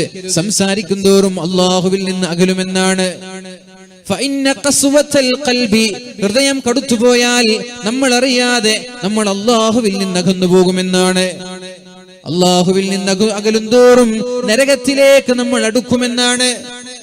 എന്നിട്ട് മഹാനായ ഈസാ നബി അലൈഹിസ്സലാം പറയുന്നുണ്ട്, നിങ്ങൾ ഒരിക്കലും മറ്റുള്ളവരുടെ കുറ്റവും കുറവും നോക്കി നടക്കരുത്. കഅന്നകും അർബാബ്, നിങ്ങൾ വലിയ അർബാക്കന്മാരെ പോലെ, മുതലാളിമാരെ പോലെ നിങ്ങൾ ഒരിക്കലും മറ്റുള്ളവരുടെ കുറവ് നോക്കരുത് എന്ന് മഹാനായ ഈസാ നബി അലൈഹിസ്സലാം പറയുന്നുണ്ട്. നമ്മൾ എപ്പോഴും എന്ത് ചെയ്യും? മറ്റുള്ളവരെ നോക്കിയിട്ടാണ് നമ്മൾ ജീവിക്കുക. അയാൾ എന്ത് ചെയ്യുന്നു, ഇയാൾ എന്ത് ചെയ്യുന്നു, അതൊക്കെയാ നമ്മുടെ ചിന്ത. പക്ഷെ എന്റെ അവസ്ഥ എന്ത് എന്ന് നമ്മൾ ആലോചിക്കാറുണ്ടോ? എന്റെ അവസ്ഥ എന്ത്? പൊതുവെ പല നാടുകളിലും കണ്ടുകൊണ്ടിരിക്കുന്നത് മറ്റുള്ളവന്റെ കുറ്റവും കുറവും പറയുക എന്ന ഒരു സ്വഭാവമാണ്. മറ്റുള്ളവരെന്ത് ചെയ്യുന്നു, അയാൾ എന്ത് ചെയ്യുന്നു, അയാൾ എന്തുകൊണ്ട് ഇത് ചെയ്തില്ല, എന്തിനാണത്, എന്താണ് ഇതിന്റെ ആവശ്യം, എന്താണ്? നമ്മൾക്ക് നമ്മുടെ കാര്യം നോക്കി നടന്നാൽ പോരെ? അള്ളാഹുവിന്റെ മഹ്ശറാലോകത്ത് അല്ലെങ്കിൽ പാരത്രിക ലോകത്ത് രക്ഷപ്പെടാനുള്ള അമൽ മറ്റുള്ളവരുടെ ജീവിതത്തിലേക്ക് നോക്കാതെ സ്വന്തം ജീവിതം മാത്രം നോക്കി നടക്കലാണ്. അല്ലെങ്കിൽ രക്ഷപ്പെടാൻ കഴിയില്ല എന്നാണ്. കാരണം ഈ നാവ് കൊണ്ട് നാളെ നരകത്തിലേക്ക് വീഴുമോ എന്ന് പരിശുദ്ധ റസൂലുള്ളാഹി സ്വല്ലല്ലാഹു അലൈഹി വസല്ലമ തങ്ങളോട് ഒരു സ്വഹാബി ചോദിക്കുന്നുണ്ട്, നാവ് കൊണ്ട് നരകത്തിലേക്ക് വീഴുമോ? അപ്പോഴാണ് അല്ലാഹുവിന്റെ ഹബീബ് പറഞ്ഞത്, വഹൽ യകുബ്ബുൻ നാസു അലാ മനാഖിരിഹിം ഇല്ലാ ഹസ്വാഇദു അൽസിനതിഹിം. ജനങ്ങൾ നാളെ നരകത്തിലേക്ക് വീഴാൻ കാരണം അവരുടെ നാവ് കൊണ്ടുണ്ടാകുന്ന പിഴവുകളാണ്. നിസ്കരിക്കാത്തതിന്റെ പേരിൽ, നോമ്പെടുക്കാത്തതിന്റെ പേരിൽ, ഇതൊന്നുമല്ല നാളെ നരകത്തിൽ അകപ്പെടാനുള്ള പ്രധാനപ്പെട്ട കാരണം. നിസ്കാരമോ നമ്മുടെ നോമ്പോ ഒന്നുമല്ല. പിന്നെ എന്താണ്? നാളെ നരകത്തിന്റെ ഭയാനകമായ ശിക്ഷ അനുഭവിക്കാനുള്ള ഏറ്റവും പ്രധാനപ്പെട്ട കാരണം നമ്മുടെ നാവുകൾ സൂക്ഷിക്കാത്തതാണ്. പെണ്ണുങ്ങളായാലും ആണുങ്ങളായാലും ഏറ്റവും കൂടുതൽ നരകത്തിൽ അകപ്പെടുന്നത് അവരുടെ നാവുകൾ സൂക്ഷിക്കാത്തത് കാരണത്താലാണ് എന്ന് മുഹമ്മദുർ റസൂലുള്ളാഹി സ്വല്ലല്ലാഹു അലൈഹി വസല്ലം ഈസാ നബി അലൈഹിസ്സലാം പറയുന്നത്, ലാ തുക്സിറുൽ കലാമ ഫീ ഗൈരി ദിക്രില്ലാഹ്. എന്തെങ്കിലും അത്യാവശ്യത്തിന് വേണ്ടി മാത്രം വായ തുറന്നാൽ മതി. പള്ളിയിലൊക്കെ ഉണ്ടാകും ചില ആളുകൾ അനാവശ്യമായി ഇങ്ങനെ ബടായി വിടുന്ന ആളുകൾ. പള്ളിയുടെ വരാന്തയിൽ ഇരുന്നിട്ട് ഇങ്ങനെ സംസാരിക്കും. അവർക്ക് നിസ്കാരം നടന്നാലും പ്രശ്നമില്ല, നടന്നില്ലേലും പ്രശ്നമില്ല. അതേപോലെ തന്നെ വാല് നടന്നാലും പ്രശ്നമില്ല, നടന്നില്ലേലും പ്രശ്നമില്ല. വാല് നടക്കുകയാണെങ്കിലും അല്ലെങ്കിലും ഒന്നും വിഷയമില്ല. പീഡികത്തിണ്ണയിലിരിക്കുന്നവർ, ബസ് സ്റ്റാൻഡിൽ ഇരിക്കുന്നവർ, പള്ളിയുടെ വരാന്തകളിൽ ഇരിക്കുന്നവർ, അതുപോലെ തന്നെ ക്ലബ്ബുകളിൽ ഇരിക്കുന്നവർ, ഓരോ മേഖലകളിൽ ഇങ്ങനെ കൂട്ടം കൂട്ടമായിട്ട് ഇരിക്കുക. എന്നിട്ട് മറ്റുള്ളവന്റെ മാംസം, പച്ച മാംസം തിന്നുന്ന സ്വഭാവം. ഞാൻ പറയാം, നിങ്ങളുടെ നിസ്കാരങ്ങളൊക്കെ നിങ്ങൾ നിർത്തിവെച്ചേക്ക്, നിങ്ങളുടെ ഇബാദത്തുകൾ നിങ്ങൾ നിർത്തിവെച്ചേക്ക്, നിങ്ങളുടെ ആരാധനകളൊന്നും റബ്ബിന് വേണ്ട. നിസ്കരിക്കാത്തവൻ സ്വർഗത്തിലെത്തിയിട്ടില്ലേ? ഒരു റക്അത്ത് പോലും നിസ്കരിക്കാതെ, ഒരു സുജൂദ് പോലും ചെയ്യാത്ത ആൾ, ആ വ്യക്തിയെ മറമാടുന്ന സമയത്ത് മലക്കുകളുടെ ആധിക്യം കൊണ്ട് അല്ലാഹുവിന്റെ ഹബീബ് സല്ലല്ലാഹു അലൈഹി വസല്ലം വിരലുകളിൽ ഊന്നി നടന്നു. ഒരു സുജൂദ് പോലും ജീവിതത്തിൽ ചെയ്തിട്ടില്ല. വലം യസ്ജുദ് സജദ, ഒരു സുജൂദ് പോലും ചെയ്യാതെ ഒരു സ്വഹാബി അല്ലാഹുവിനെ കൊണ്ട് വിശ്വസിച്ചു, പരിശുദ്ധ ഹബീബിനെ കൊണ്ട് വിശ്വസിച്ചു. യുദ്ധമുള്ള സമയമാണ്. ആ യുദ്ധത്തിൽ ഷഹീദായി മറമാടുന്ന സമയത്ത് മലക്കുകളുടെ അകമ്പടി, ഹൂറുൽ അകമ്പടി കൊണ്ട് അല്ലാഹുവിന്റെ ഹബീബിന് മയ്യിത്ത് മറമാടുമ്പോൾ കാലിലൂന്നിങ്ങനെ, വിരലിലൂന്നിങ്ങനെ നടന്നു എന്നാണ്. നമ്മുടെ നിസ്കാരം കൊണ്ട് രക്ഷപ്പെടുമെന്ന് നമ്മൾ ഒരിക്കലും വിചാരിക്കരുത്. ഒരു സുജൂദ് പോലും ചെയ്യാത്ത ആളുകൾക്ക് അല്ലാഹു സ്വർഗം നൽകിയിട്ടുണ്ട്. അല്ലാഹു വ്യഭിചാരികളായ ആളുകൾക്ക് അല്ലാഹു സ്വർഗം നൽകിയിട്ടുണ്ട്. എന്നാൽ സദാസമയവും നിസ്കാരത്തിലായി നോമ്പ് നോറ്റ് സുന്നത്ത് നോമ്പുകൾ അനുഷ്ഠിച്ച് ദിക്ർ ചൊല്ലി ഖുർആൻ ഓതി സ്വതക്ക നൽകി ജീവിച്ച ആളുകൾ അല്ലാഹുവിന്റെ ഭയാനകമായ നരകലോകത്തേക്ക് അല്ലാഹു വലിച്ചെറിഞ്ഞിട്ടുമുണ്ട്. നിസ്കാരം എന്നുള്ളത് നാമും നമ്മുടെ റബ്ബുമുള്ള തീരുമാനമാണ്. അല്ലാഹുവിന് വേണമെങ്കിൽ മാപ്പ് തരാം. അല്ലാഹ് ഞാൻ നിസ്കരിച്ചു ഇല്ലേ, റബ്ബിനൊരു കുഴപ്പമില്ല. പക്ഷെ നമ്മൾ ഉറപ്പിക്കണമെങ്കിൽ നമ്മൾ നിസ്കരിച്ചേ പറ്റൂ. നാളെ ആഖിറത്തിൽ രക്ഷപ്പെടുമെന്നുള്ള ഒരു പ്രതീക്ഷ നമ്മൾക്കുണ്ടാവണമെങ്കിൽ നമ്മൾ നിസ്കരിക്കണം. പക്ഷെ അല്ലാഹുവിന് നമ്മൾ നിസ്കരിച്ചത് കൊണ്ട് ഒന്നും കിട്ടാനില്ല. എന്നാൽ നമ്മുടെ നാട്ടിലുള്ള ഒരാൾ തീരെ നിസ്കാരമൊന്നുമില്ല, ഇങ്ങനെ തട്ടിമുട്ടി പോകുന്ന ഒരാളാണ്. പക്ഷേ അദ്ദേഹത്തിന്റെ ജീവിതത്തിൽ നാവ് കൊണ്ടൊരാളെ വേദനിപ്പിച്ചിട്ടില്ല എങ്കിൽ, അദ്ദേഹത്തിന്റെ നാവ് കൊണ്ട് മറ്റൊരാളുടെ ഗീബത്ത്, പച്ചമാംസം തിന്നാതെ, ഫസാദ് പറയാതെ, ഫിത്നയുണ്ടാക്കാതെ, നാട്ടിൽ കുഴപ്പങ്ങൾക്ക് നേതൃത്വം കൊടുക്കാതെ, വളരെ മാന്യമായി നാട്ടിലെ ഇഷ്ടക്കാരായി ജീവിച്ച ഒരാൾ, ഇൻഷാ അല്ലാഹ് അത്തരം ആളുകൾ രക്ഷപ്പെടുമെന്നതിൽ സംശയമില്ല. കാരണം അവരുടെ ഇടപാട് അല്ലാഹുമായിട്ടുള്ള ഇടപാടാണ്. അല്ലാഹു ഗഫൂറാണ്, അല്ലാഹു റഹീമാണ്. പക്ഷെ മനുഷ്യൻ അങ്ങനെയല്ല. മനുഷ്യനും തമ്മിലുള്ള ഇടപാടുകൾ പരസ്പരം മാപ്പ് നൽകാതെ, പരസ്പരം പൊരുത്തപ്പെട്ടു കൊടുക്കാതെ അല്ലാഹു അത്തരം വിഷയങ്ങളിൽ ഇടപെടുകയേ ഇല്ല എന്നാണ്. അതുകൊണ്ട് സംസാരം നിയന്ത്രിച്ചേ പറ്റൂ. നാളെ നരകത്തിൽ കടക്കാനുള്ള ഏറ്റവും പ്രധാനപ്പെട്ട കാരണം നമ്മുടെ നാവാണ് എന്ന് മുഹമ്മദ് റസൂലുള്ളാഹി സ്വല്ലല്ലാഹു അലൈഹി വസല്ലം. നബി തങ്ങൾ പറഞ്ഞു, 2 കാര്യം നിങ്ങൾ എനിക്ക് ഉറപ്പ് തന്നാൽ ഞാൻ നിങ്ങൾക്ക് സ്വർഗം തരാം. സ്വർഗം വേണോ? സ്വർഗത്തിന്റെ ടിക്കറ്റ് ഒക്കെ കൊടുക്കാൻ പറ്റും. സ്വർഗം വേണോ? സ്വർഗം വേണ്ടാത്ത ആരെങ്കിലും ഉണ്ടോ ഇവിടെ? ഇല്ല അല്ലെ? എല്ലാവർക്കും സ്വർഗം വേണം. എന്നാ കേൾക്ക്, 2 കാര്യം നിങ്ങൾ എനിക്ക് ഉറപ്പ് തന്നാൽ ഞാൻ നിങ്ങൾക്ക് സ്വർഗം കൊണ്ട് ഉറപ്പ് തരാമെന്ന് പരിശുദ്ധ റസൂലുള്ളാഹി സ്വല്ലല്ലാഹു അലൈഹി വസല്ലം. ഒന്ന്, നിങ്ങളുടെ നാവ് ഹലാലിന് വേണ്ടിയല്ലാതെ ഉപയോഗിക്കൂല എന്ന ഉറപ്പ് വേണം. ഈ നാവ് കൊണ്ട് മറ്റൊരാളുടെ കുറ്റം ഞാൻ പറയില്ല. ഈ നാവ് കൊണ്ട് മറ്റൊരാളെ ഞാൻ ദ്രോഹിക്കുകയോ മറ്റൊരാളെ ഞാൻ വേദനിപ്പിക്കുകയോ ചെയ്യില്ല. ഈ നാവ് കൊണ്ട് ഗീബത്ത് പറയില്ല, കളവ് പറയില്ല, ഫിത്നയുണ്ടാക്കില്ല, ഫസാദ് ഉണ്ടാക്കില്ല. പൊതുവെ സമ്പന്നരായ ആളുകൾക്കിടയിലാണ് ഇത്തരം പ്രവർത്തനങ്ങൾ കണ്ടുകൊണ്ടിരിക്കുന്നത്. ഒരു മുതലാളിക്ക് മറ്റൊരാളെ കാണാൻ കഴിയില്ല. ഈഗോയാണ് പ്രശ്നം. നമ്മുടെ കേരളക്കരയിലുള്ള പല മഹല്ലുകളിലും ഇങ്ങനെ പല പ്രശ്നങ്ങൾ കണ്ടുകൊണ്ടേയിരിക്കുകയാണ്.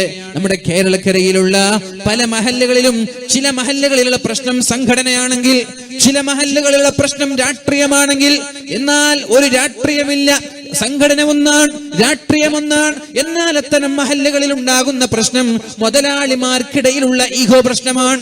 ഒരാൾക്ക് മറ്റൊരാളെ കാണാൻ കഴിയില്ല, ഇയാൾക്ക് ഇയാളെ കാണാൻ കഴിയില്ല.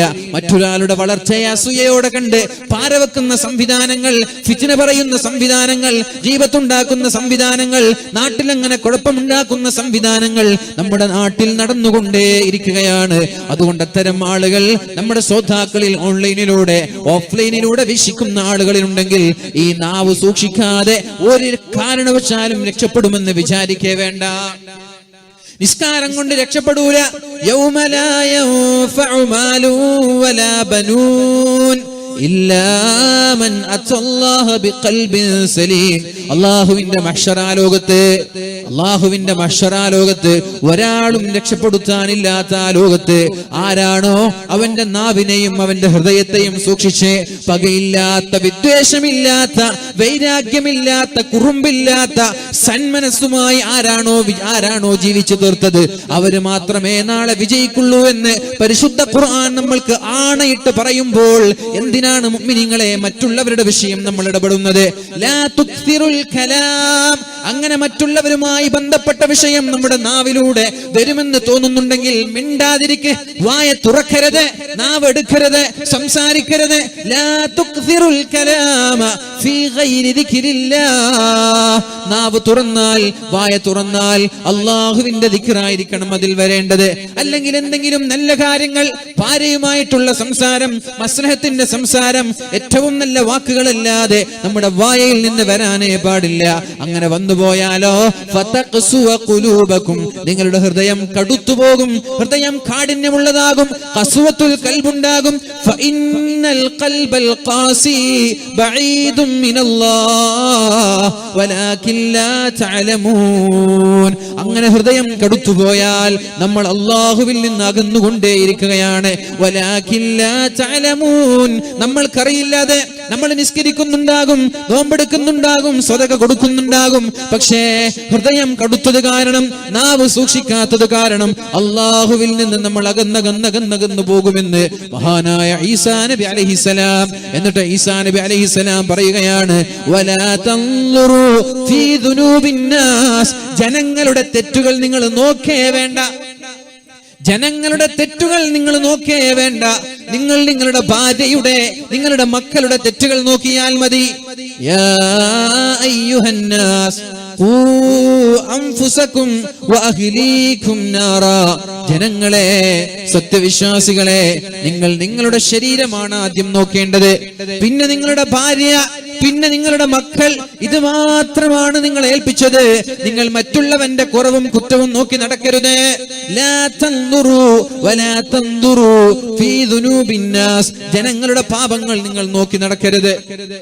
പ്രസിഡന്റ് ആയാലും ശരി, സെക്രട്ടറി ആയാലും ശരി, നാട്ടിലുള്ള കമ്മിറ്റിക്കാരായാലും ശരി, പാർട്ടി ആയാലും ശരി, സംഘടനയായാലും ശരി, ആര് കുടുംബക്കാരായാലും ശരി, ചങ്ങാതിമാരായാലും ശരി, ആരും ആയിക്കോട്ടെ, നമ്മൾ അവരുടെ വിഷയത്തിൽ അവരുടെ തെറ്റ് നോക്കി നടക്കണ്ട. നമ്മൾക്ക് തെറ്റ് നോക്കി നടക്കാൻ ചില ആളുകൾ ഏൽപ്പിച്ചിട്ടുണ്ട്. അതാരെ? ഒന്ന് നമ്മുടെ ഭാര്യ. നമ്മുടെ ഭാര്യയുടെ ഭാഗത്ത് വീഴ്ചയുണ്ടാകുമ്പോ അത് നമ്മളാണ് നിയന്ത്രിക്കേണ്ടത്. നമ്മുടെ മക്കളുടെ ഭാഗത്ത് വീഴ്ചയുണ്ടാകുമ്പോ അത് നമ്മളാണ് തിരുത്തി കൊടുക്കേണ്ടത്. ഇല്ലെങ്കിൽ ഈ ഒരു ആയത്ത് കേട്ട് ബോധം കെട്ട് വീണ് മരിച്ചുപോയ സ്വഹാബിയുണ്ട്. യാ അയ്യുഹന്നാസ്, ജനങ്ങളെ, ഓ അൻഫുസകും വഅഹ്ലീകും നാറാ, നിങ്ങൾ അല്ലാഹുവിനെ പേടിക്കണേ, അല്ലാഹുവിനെ സൂക്ഷിക്കണേ, നിങ്ങളെയും നിങ്ങളുടെ ശരീരത്തെയും നിങ്ങളുടെ കുടുംബത്തെയും ശക്തമായി ആളിക്കത്തുന്ന നരകത്തിൽ നിന്ന് സൂക്ഷിക്കണേ എന്ന് അല്ലാഹു പരിശുദ്ധമായ ഖുർആനിലൂടെ നമ്മൾക്ക് പഠിപ്പിക്കുന്നുണ്ട്. യാ അയ്യുഹല്ലദീന ആമനൂ, സത്യവിശ്വാസികളെ, യാ അയ്യുഹല്ലദീന ആമനൂ, ഓ സത്യവിശ്വാസികളെ, ഖൂ അൻഫുസകും, നിങ്ങൾ നിങ്ങളുടെ ശരീരത്തെ കാത്തുകൊള്ളണം, നിങ്ങൾ നിങ്ങളുടെ ശരീരത്തെ സൂക്ഷിക്കണം. എന്തിൽ നിന്ന്? വഅഹ്ലീകും, നിങ്ങളുടെ കുടുംബത്തെ. എന്തിൽ നിന്ന്? നാറാ, തീയിൽ നിന്ന്, നരകത്തിൽ നിന്ന്.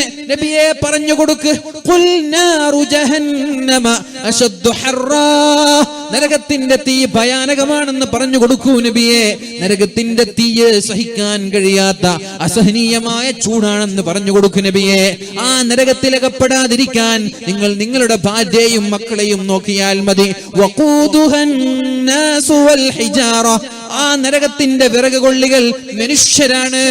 ഏതെങ്കിലും കമ്പുകൾ, ഏതെങ്കിലും മരത്തിന്റെ കഷ്ണങ്ങൾ കൊണ്ടുപോയി അടുപ്പത്ത് വെച്ച് അവിടെ തീ കൂട്ടുന്നത് പോലെ അല്ലാഹു നരകത്തിന്റെ തീജ്വാലകൾക്ക് ശക്തി പകരുന്നത് നമ്മെ വിറകുകളാക്കിയിട്ടാണ്. മനുഷ്യന്റെ കാല് പിടിച്ച് നേരെ തീയിലേക്ക് വെക്കുമ്പോൾ തീജ്വാലകൾ ആളിക്കത്തുമെന്നാണ്. ഹൽ മിൻ മസീദ്, ഹൽ മിൻ മസീദ്, ഹൽ മിൻ മസീദ്, ഇനിയുമുണ്ടോ, ഇനിയുമുണ്ടോ, ഇനിയുമുണ്ടോ എന്ന് അല്ലാഹുവിനോട് നരകം ചോദിക്കുമെന്ന് പരിശുദ്ധ ഖുർആൻ നമ്മോട് പഠിപ്പിച്ചിട്ടുണ്ട്. അതുകൊണ്ട് ആ നരകത്തിന്റെ കത്തിയാളുന്ന ഈ ലോകത്ത് നിന്ന്, ഭയാനകമായ ലോകത്ത് നിന്ന് രക്ഷപ്പെടാൻ ഞാൻ എന്റെ കുറവാണ് നോക്കേണ്ടത്, എന്റെ ഭാര്യയുടെ കുറവാണ് നോക്കേണ്ടത്, എന്റെ മക്കളുടെ കുറവാണ് ഞാൻ നോക്കേണ്ടത്. എന്നിട്ട് അവിടെയാണ് നമ്മൾ തിരുത്തേണ്ടത്. അല്ലാതെ നാട്ടുകാരുടെ, നാട്ടിലുള്ള മറ്റുള്ള വ്യക്തികളുടെ കുറ്റവും കുറവും നോക്കി നിങ്ങൾ നടക്കരുത് എന്ന് മഹാനായ ഈസാ നബി അലൈഹിസ്സലാം നമ്മോട് പഠിപ്പിക്കുകയാണ്.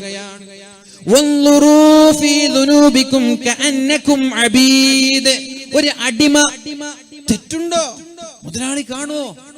എന്റെ യജമാനൻ എന്നെ ശ്രദ്ധിക്കോ, ഞാൻ ചെയ്ത ജോലി ശരിയായിട്ടില്ലേ, ഞാൻ പാചകം ചെയ്ത കറി അതിന് ടേസ്റ്റ് ഇല്ലേ എന്നിങ്ങനെ സ്വന്തം വീഴ്ചകൾ അടിമകൾ നോക്കുന്നത് പോലെ നിങ്ങൾ നിങ്ങളെ തന്നെ നോക്കൂ. നിങ്ങൾ സ്വയം നിങ്ങളെ തന്നെ നോക്കുവീൻ.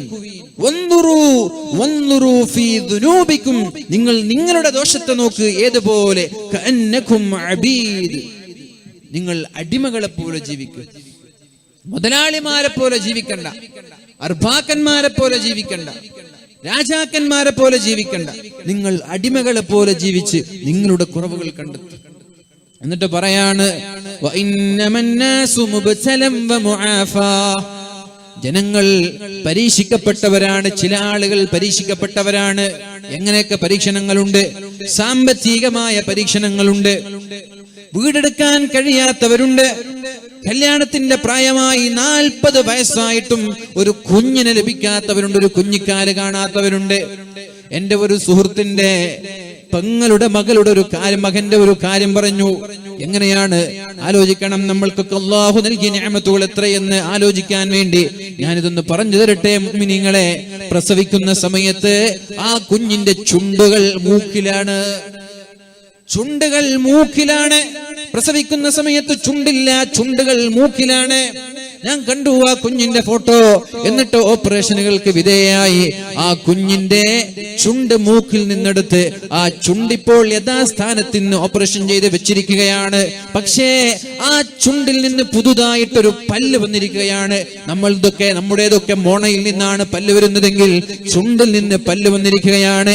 ഇനിയും 6ഓളം ഓപ്പറേഷൻ വേണമെന്ന് പറഞ്ഞു. അല്ലാഹുവേ ശിഫ നൽകണേ അല്ലാ, അല്ലാഹുവേ ശിഫ നൽകണേ അല്ലാ, അല്ലാഹുവേ ഇത്തരം പരീക്ഷണങ്ങൾ നൽകല്ല റബ്ബേ. ഞാൻ ചോദിക്കട്ടെ, മക്കളില്ലാതെ പ്രയാസങ്ങൾ അനുഭവിക്കുന്ന ആളുകളോട് ഇങ്ങനെ ഒരു മക്കളെ കിട്ടുമ്പോൾ നമ്മൾക്ക് എത്രത്തോളമാണ് വിഷമമുണ്ടാവുക, എത്രത്തോളം പ്രയാസങ്ങളാണ് നമ്മൾക്കുണ്ടാവുക. അപ്പൊ അല്ലാഹു മക്കളെ തന്നില്ലല്ലോ, ഇങ്ങനെ ഒരു മക്കളെ തരാതിരിക്കലല്ലേ ആശ്വാസം. അതുകൊണ്ട് മക്കളില്ലാത്ത ആളുകൾ അവരുടെ പ്രയാസങ്ങൾ തീരാറില്ല. എന്നാ ഞാൻ ചോദിക്കട്ടെ, മക്കളെ കാത്തുനിന്ന് എന്റെ ഒരു സുഹൃത്ത് കല്യാണം കഴിഞ്ഞു, ഭാര്യ ഗർഭിണിയായി, എന്നിട്ട് പ്രസവം കഴിഞ്ഞു, നല്ലൊരു കുഞ്ഞിന് അല്ലാഹു നൽകി. 6 മാസമാകുമ്പോഴേക്കും ഉറങ്ങാൻ കിടന്ന കുഞ്ഞ് സുപ്രഭാതത്തിൽ ഉണരുന്നില്ല, രാവിലെ ഉണരുന്നില്ല. എത്രയായിരിക്കും ആ മാതാവിന്റെ വേദന. എന്നാൽ വേറെ ഒരാൾ കല്യാണം കഴിഞ്ഞു, ഗർഭിണിയായി, ഹോസ്പിറ്റലിൽ വെച്ച് പ്രസവിക്കുകയുണ്ടായി. ആ കുഞ്ഞിനെ ഒന്ന് ജീവനോടെ കാണാനോ ഉമ്മ വെക്കാനോ ഭാഗ്യമില്ലാതെ 10 മാസക്കാലം ഗർഭം ചുമന്നിട്ട് പ്രസവിച്ച ഉടനെ കുഞ്ഞ് മരിച്ചുപോയ ആളുകൾ നമ്മുടെ നാട്ടിലുണ്ട്, കുടുംബങ്ങളിലുണ്ട്, ചുറ്റുഭാഗങ്ങളിലുണ്ട്. ഇത്തരം പരീക്ഷണങ്ങൾ അല്ലാഹു ഓരോ ആളുകൾക്ക് നൽകുമ്പോൾ നമ്മളെപ്പോഴും നമ്മളെക്കാളും പ്രയാസമുള്ള ആളുകളെ ഓർത്തുകൊണ്ട് ആശ്വസിക്കുകയാണ് വേണ്ടത്. ജനങ്ങളൊക്കെ പരീക്ഷിക്കപ്പെടുന്നവരാണ്. അല്ലാഹു നമ്മെ സൃഷ്ടിച്ചത് തന്നെ പരീക്ഷിക്കാനല്ലയോ? തബാറകല്ലദീ ബിയദിഹിൽ മുൽക് വഹുവ അലാ കുല്ലി ശൈഇൻ ഖദീർ الذي خلق الموت والحياة. അല്ലാഹു ജീവിതവും അല്ലാഹു ജനനവും മരണവും സൃഷ്ടിച്ചത്. ചില ആളുകൾ ജീവിക്കുന്നു, ചില ആളുകൾ മരിക്കുന്നു, ചില ആളുകൾ ജനിക്കുന്നു, എന്നാൽ അതേ വീട്ടിലെ ചില ആളുകൾ മരിച്ചു പോകുന്നു. എന്തിനാണ് ഈ മരണവും ജനനവും? അല്ലാഹു പറയുന്നുണ്ട്, അല്ലദീ ഖലഖൽ മൗത വൽ ഹയാ. മരണവും അതേപോലെ തന്നെ ജീവിതവും അല്ലാഹു സൃഷ്ടിച്ചത് ലിയബ്ലുവകും അയ്യുകും അഹ്സനു അമല. നമ്മളിൽ ആരാണ് ഏറ്റവും നന്നായി അമല് ചെയ്യുന്നത് എന്നറിയാനാണ്. ഏറ്റവും നന്നായി അമല് ചെയ്യുന്നത് ആരാണെന്നറിയാനാണ് അല്ലാഹു റബ്ബ് സുബ്ഹാനഹു വ തആല ചില ആളുകളെ മരിപ്പിക്കുന്നത്, ചില ആളുകളെ ജീവിപ്പിക്കുന്നത്. അല്ലാഹുവിനെന്തേ വിശാലമായി മഹ്ശറാ ലോകത്ത് ഒരുമിച്ച് കൂടുന്നത് പോലെ എല്ലാവരെയും ഒന്നിച്ച് ജീവിപ്പിച്ചുകൂടെ? ഇങ്ങനെ ആയിക്കൂടെ? മഹ്ശറാലോകത്ത് ഒരുമിച്ച് കൂടുന്നത് പോലെ, മഹ്ശറാലോകത്ത് നമ്മളെല്ലാവരും ഒരുമിച്ച് കൂടുന്നത് പോലെ എല്ലാവർക്കും ഒന്നിച്ച് ജീവിക്കാനുള്ള അവസരം, എന്നിട്ട് ഒന്നിച്ച് മരിച്ചു പോകാനുള്ള അവസരം അള്ളാഹുവിന് നൽകാൻ കഴിയാഞ്ഞിട്ടല്ല. പിന്നെയോ അള്ളാഹു ഇങ്ങനെ ചില ആളുകൾ മരിക്കുന്നത് കാണാൻ, ചില ആളുകളുടെ മരണങ്ങൾ നമ്മെപ്പോലെയുള്ള ആളുകൾക്ക് പാഠമാവാൻ വേണ്ടിയാണ് അള്ളാഹു ഇങ്ങനെ ചില ആളുകളെ മരിപ്പിക്കുകയും ചില ആളുകളെ ജീവിപ്പിക്കുകയും ചെയ്യുന്നത്. ഒരു 60 വയസ്സായ ഒരാൾ, അല്ലെങ്കിൽ ഒരു 40 വയസ്സ് കഴിഞ്ഞ ഒരാൾ, തനിക്കൊരു കുഞ്ഞ് ലഭിച്ചാൽ, തന്റെ കുടുംബത്തിൽ ഒരു കുഞ്ഞുണ്ടായാൽ, ആ കുഞ്ഞിനെ കാണുമ്പോൾ ഇവന്റെ മനസ്സിലേക്ക് കടന്നു വരേണ്ടത്, അല്ലാഹുവേ ഞാനും ഇതേപോലെ ഒരു കുഞ്ഞായി ജനിച്ചവനല്ലയോ? ഇന്നെന്റെ പ്രായം 60ആണ്, ഇന്നെന്റെ പ്രായം 70ആണ്. ഇനി എനിക്ക് എത്ര കാലമാണ് ജീവിക്കാൻ അവസരമുണ്ടാവുക എന്നറിയില്ല.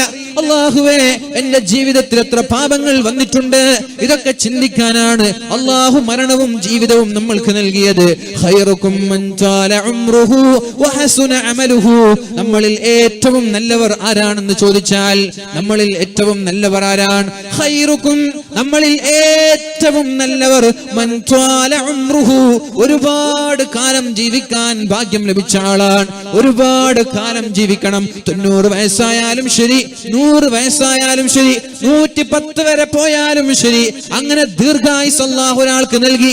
വഹസുന അമലുഹു, അങ്ങനെ ജീവിതമാസകലം നന്മ മാത്രം ചെയ്ത് ജീവിക്കാനുള്ള ഭാഗ്യമുണ്ടായാൽ അയാളാണ് നമ്മളിലെ ഏറ്റവും നല്ലവനെന്ന് മുഹമ്മദുർ റസൂലുള്ളാഹ്.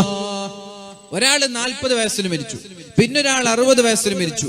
ആരാ ഏറ്റവും നല്ലവർ? ആരാണ്? രണ്ടുപേരുടെയും അമലുകൾ ഒരേപോലെ. 40 വയസ്സായ ഒരാൾ മരിച്ചുപോയി, 60 വയസ്സായ ഒരാളും മരിച്ചുപോയി. എന്നാൽ രണ്ടുപേരും അമല് ചെയ്തത് ഒരുപോലെയാണ്. 60 വയസ്സ് വരെ ജീവിച്ച ആളാണ് അള്ളാഹുവിന്റെ കോടതിയിൽ രക്ഷപ്പെടുന്നത്. എന്തേ രക്ഷപ്പെടുക എന്ന് പറഞ്ഞാൽ ഉന്നതമായ ദറജ ലഭിക്കുന്നത് എന്തേ? അയാൾക്ക് 20 റമദാൻ കൂടുതൽ കിട്ടിയില്ലയോ? 20 ലൈലത്തുൽ ഖദർ കൂടുതൽ കിട്ടിയില്ലയോ? ഒരു ലൈലത്തുൽ ഖദർ എന്ന് പറഞ്ഞാൽ 83 ആയുസല്ലയോ? ഒരു ലൈലത്തുൽ ഖദ്ർ എന്ന് പറഞ്ഞാൽ 83 വയസ്സല്ലയോ മുഅ്മിനീങ്ങളെ? അപ്പൊ കുറച്ചു കാലം ജീവിച്ചിട്ട് ഒരാൾ ജീവിതമാസകലം പ്രായപൂർത്തിയെത്തിയത് മുതൽ നന്മ മാത്രം ചെയ്തൊരാൾ ജീവിച്ചു 40 വയസ്സ് വരെ ജീവിച്ചു മരിച്ചുപോയി, മറ്റൊരാൾ 80 വയസ്സ് വരെ ജീവിച്ചു മരിച്ചുപോയി. ഇങ്ങനെയുള്ള ആളുകൾ 80 വയസ്സ് വരെ ജീവിച്ചുപോയി മരിച്ചുപോയാലും ഇങ്ങനെയുള്ള ആളുകളെ കമ്പയർ ചെയ്യുമ്പോ ഏറ്റവും കൂടുതൽ ആയുസ് ലഭിച്ച ആളാണ് അള്ളാഹുവിന്റെ കോടതിയിൽ ഏറ്റവും സ്ഥാനമുണ്ടാകുന്നത്. അതിന് കാരണം ഒരുപാട് കാലം ജീവിക്കുകയും ഒരുപാട് നന്മ ചെയ്യാൻ ഭാഗ്യം ലഭിക്കുകയും ചെയ്തു എന്നുള്ളതാണ്. ഇനി ഞാൻ പറയട്ടെ, ഇനി ഏറ്റവും മോശക്കാരായ ആളുകൾ ആരാണ്? ശർറുക്കും മൻ ത്വാല ഉംറു. ഒരുപാട് ദീർഘായുസ് അല്ലാഹു നൽകി, പക്ഷേ ആ ജീവിതത്തിൽ നന്മ ചെയ്തേയില്ല, തെറ്റുകൾ മാത്രം ചെയ്ത് ജീവിച്ചു. ജീവിതത്തിൽ ഫിത്നയും ഫസാദും മാത്രമാണ്, ആരാന്റെ കുറവുകൾ മാത്രമാണ്, നന്മകൾ ചെയ്തില്ല. അയാളാണ് നമ്മുടെ നാട്ടിലെ ഏറ്റവും വലിയ മോശക്കാരനെന്ന് മുഹമ്മദുർ റസൂലുള്ളാഹി സ്വല്ലല്ലാഹു അലൈഹി വസല്ലം. അതുകൊണ്ട് ജീവിക്കുന്ന കാലത്തോളം നന്മ ചെയ്ത് ജീവിക്കാൻ അള്ളാഹുവിനോട് നമ്മൾ ദുആ ചെയ്യുക. എല്ലാ നിസ്കാര ശേഷവും ഒരു ദുആ ചെയ്യാൻ അള്ളാഹുവിന്റെ ഹബീബ് പഠിപ്പിച്ചിട്ടുണ്ട്. ഏതാണ് ആ ദുആ?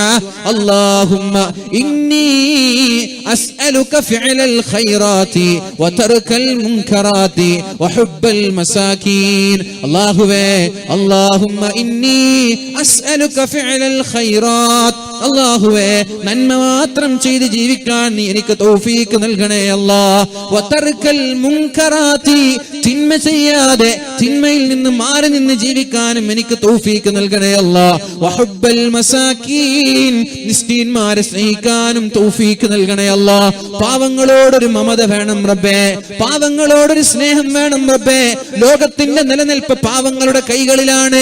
ലൗലൽ ഫുഖറാ, നാട്ടിൽ പാവങ്ങളായ മിസ്കീന്മാരായ ദരിദ്രരായ ആളുകളില്ലായിരുന്നുവെങ്കിൽ എന്നേ ഈ ലോകം തകരുമെന്നായിരുന്നു. നിങ്ങൾക്ക് അല്ലാഹു റിസ്ക് നൽകാനുള്ള കാരണം, നിങ്ങൾക്ക് അല്ലാഹു ഭക്ഷണം നൽകാനുള്ള കാരണം, നിങ്ങൾക്ക് അല്ലാഹു സമ്പത്ത് നൽകാനുള്ള കാരണം പാവങ്ങളായ ആളുകളാണ്, ളഅഫായ ബലഹീനരായ ദരിദ്രരായ ആളുകളാണ് എന്ന് മുഹമ്മദുർ റസൂലുള്ളാഹി സ്വല്ലല്ലാഹു അലൈഹി വസല്ലം. അതുകൊണ്ട് അല്ലാഹുവിനോടെന്നും ദുആ ചെയ്യാ. ആകെ ദുആ ചെയ്യുന്നത് അല്ലാഹുവേ എന്റെ കച്ചവടത്തിൽ ബറക്കത്ത് ചെയ്യണേ അല്ലാഹ്, അല്ലാഹുവേ എന്റെ രോഗങ്ങൾക്ക് ശിഫ നൽകണേ അല്ലാഹ്, അല്ലാഹുവേ എനിക്ക് നല്ല വീട് വെക്കാനുള്ള തൗഫീഖ് നൽകണേ അല്ലാഹ്, മക്കളെ നൽകണേ അല്ലാഹ് എന്നിങ്ങനെ ദുആ ചെയ്യുമ്പോ അതിന്റെ കൂടെ ഒരു ദുആവും നമ്മൾ കൂട്ടിച്ചേർക്കണേ. അല്ലാഹുമ്മ ഇന്നി അസ്അലുക ഫിഅലൽ ഖൈറാത്ത്. അല്ലാഹുവേ, നന്മ മാത്രം ചെയ്ത് ജീവിക്കാൻ എനിക്ക് തൗഫീഖ് നൽകണേ അല്ലാഹ്. വതർകൽ മുൻകറാത്ത്, അല്ലാഹുവേ തിന്മയിൽ നിന്ന് മാറി നിൽക്കാനും എനിക്ക് തൗഫീഖ് നൽകണേ അല്ലാഹ്. വഹുബ്ബൽ മസാകീൻ, മിസ്കീന്മാരെ സ്നേഹിക്കാനും എനിക്ക് തൗഫീഖ് നൽകണേ അല്ലാഹ് എന്നിങ്ങനെ അല്ലാഹുവിനോട് നന്മ ചെയ്ത് ജീവിക്കാൻ ദുആ ചെയ്യുക. അല്ലാഹു നമ്മൾക്ക് തൗഫീഖ് നൽകട്ടെ. പറഞ്ഞു വരുന്ന വിഷയം വഇന്നമന്നാസു മുബ്തലം വമുആഫാ. ജനങ്ങളിൽ ചില ആളുകൾക്ക് അല്ലാഹു പരീക്ഷണങ്ങൾ നൽകും, ചില ആളുകൾക്ക് അല്ലാഹു ആരോഗ്യം നൽകും, സന്തോഷം നൽകും. ഫർഹമൂ അഹ്ലൽ ബലാ. എന്നാൽ പരീക്ഷണങ്ങളിലൂടെ ജീവിക്കുന്ന ആളുകൾക്ക് നിങ്ങൾ കാരുണ്യം ചെയ്യണം, അവരെ നിങ്ങൾ സ്നേഹിക്കണം. വഹ്മിദുല്ലാഹ അലൽ ആഫിയ. അല്ലാഹു നിങ്ങൾക്ക് തന്ന സുഖങ്ങളെ ഓർത്ത് അല്ലാഹുവിനെ നിങ്ങൾ സ്തുതിക്കണമെന്നും മഹാനായ ഈസാ നബി അലൈഹിസ്സലാം പഠിപ്പിക്കുകയാണ്. ഇനി കേൾക്ക്, ഇനി അല്ലാഹുവിന്റെ ഹബീബ് പറയുന്ന ഒരു ഹദീസുണ്ട്. ദാവൂദാജി ദാവൂദാജി നിർത്താനായ? ഞാൻ നിങ്ങളോട് ആദ്യം പറഞ്ഞു മജ്‌ലിസിനോട് ആദ്യം നടത്തിക്കോളൂ. ഞാൻ നിർത്താനേ, നിർത്തുന്നില്ല. ഇദാ അറാദല്ലാഹു ബിഅബ്ദിഹിൽ ഖൈർ, അല്ലാഹു ഒരു അടിമയ്ക്ക് നന്മ ഉദ്ദേശിച്ചാൽ, ഖൈർ ഉദ്ദേശിച്ചാൽ, അജ്ജല ലഹുൽ ഉഖൂബത ഫിദ് ദുനിയ.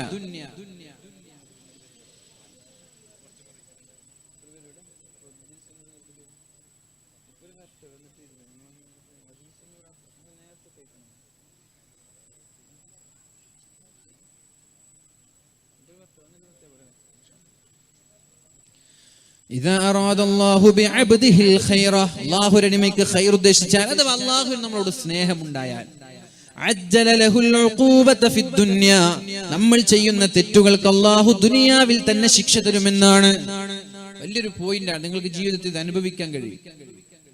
അള്ളാഹുവിന് നമ്മളോട് സ്നേഹമാണെങ്കിൽ, അള്ളാഹുവിന് നമ്മളോട് ഇഷ്ടമാണെങ്കിൽ, ദുനിയാവിൽ തന്നെ അള്ളാഹു ശിക്ഷ നൽകുമെന്നാണ്. വീട്ടിൽ നിന്നിറങ്ങിയ നമ്മൾ എന്തെങ്കിലും ഒരു തെറ്റു ചെയ്താൽ ആ തെറ്റിനുള്ള ശിക്ഷ വീട്ടിലെത്തുമ്പോൾ ഭാര്യ തരും. അത് നിങ്ങൾ ജീവിതത്തിൽ മനസ്സിലാക്കിക്കോളൂ. നമ്മളൊരു തെറ്റ് പുറത്തുനിന്ന് ചെയ്തു, അള്ളാഹുവിന് നമ്മളോട് ഇഷ്ടമാണെങ്കിൽ നമ്മൾ ആ തെറ്റിനുള്ള ശിക്ഷ വീട്ടിലെത്തിയാൽ ഭാര്യ തരും. ഭാര്യ എന്തെങ്കിലും വിഷയം പറഞ്ഞ് നമ്മളുടെ സ്വൈര്യം നഷ്ടപ്പെടുത്തും. അന്ന് രാത്രി മര്യാദക്ക് ഉറങ്ങാൻ കഴിയില്ല.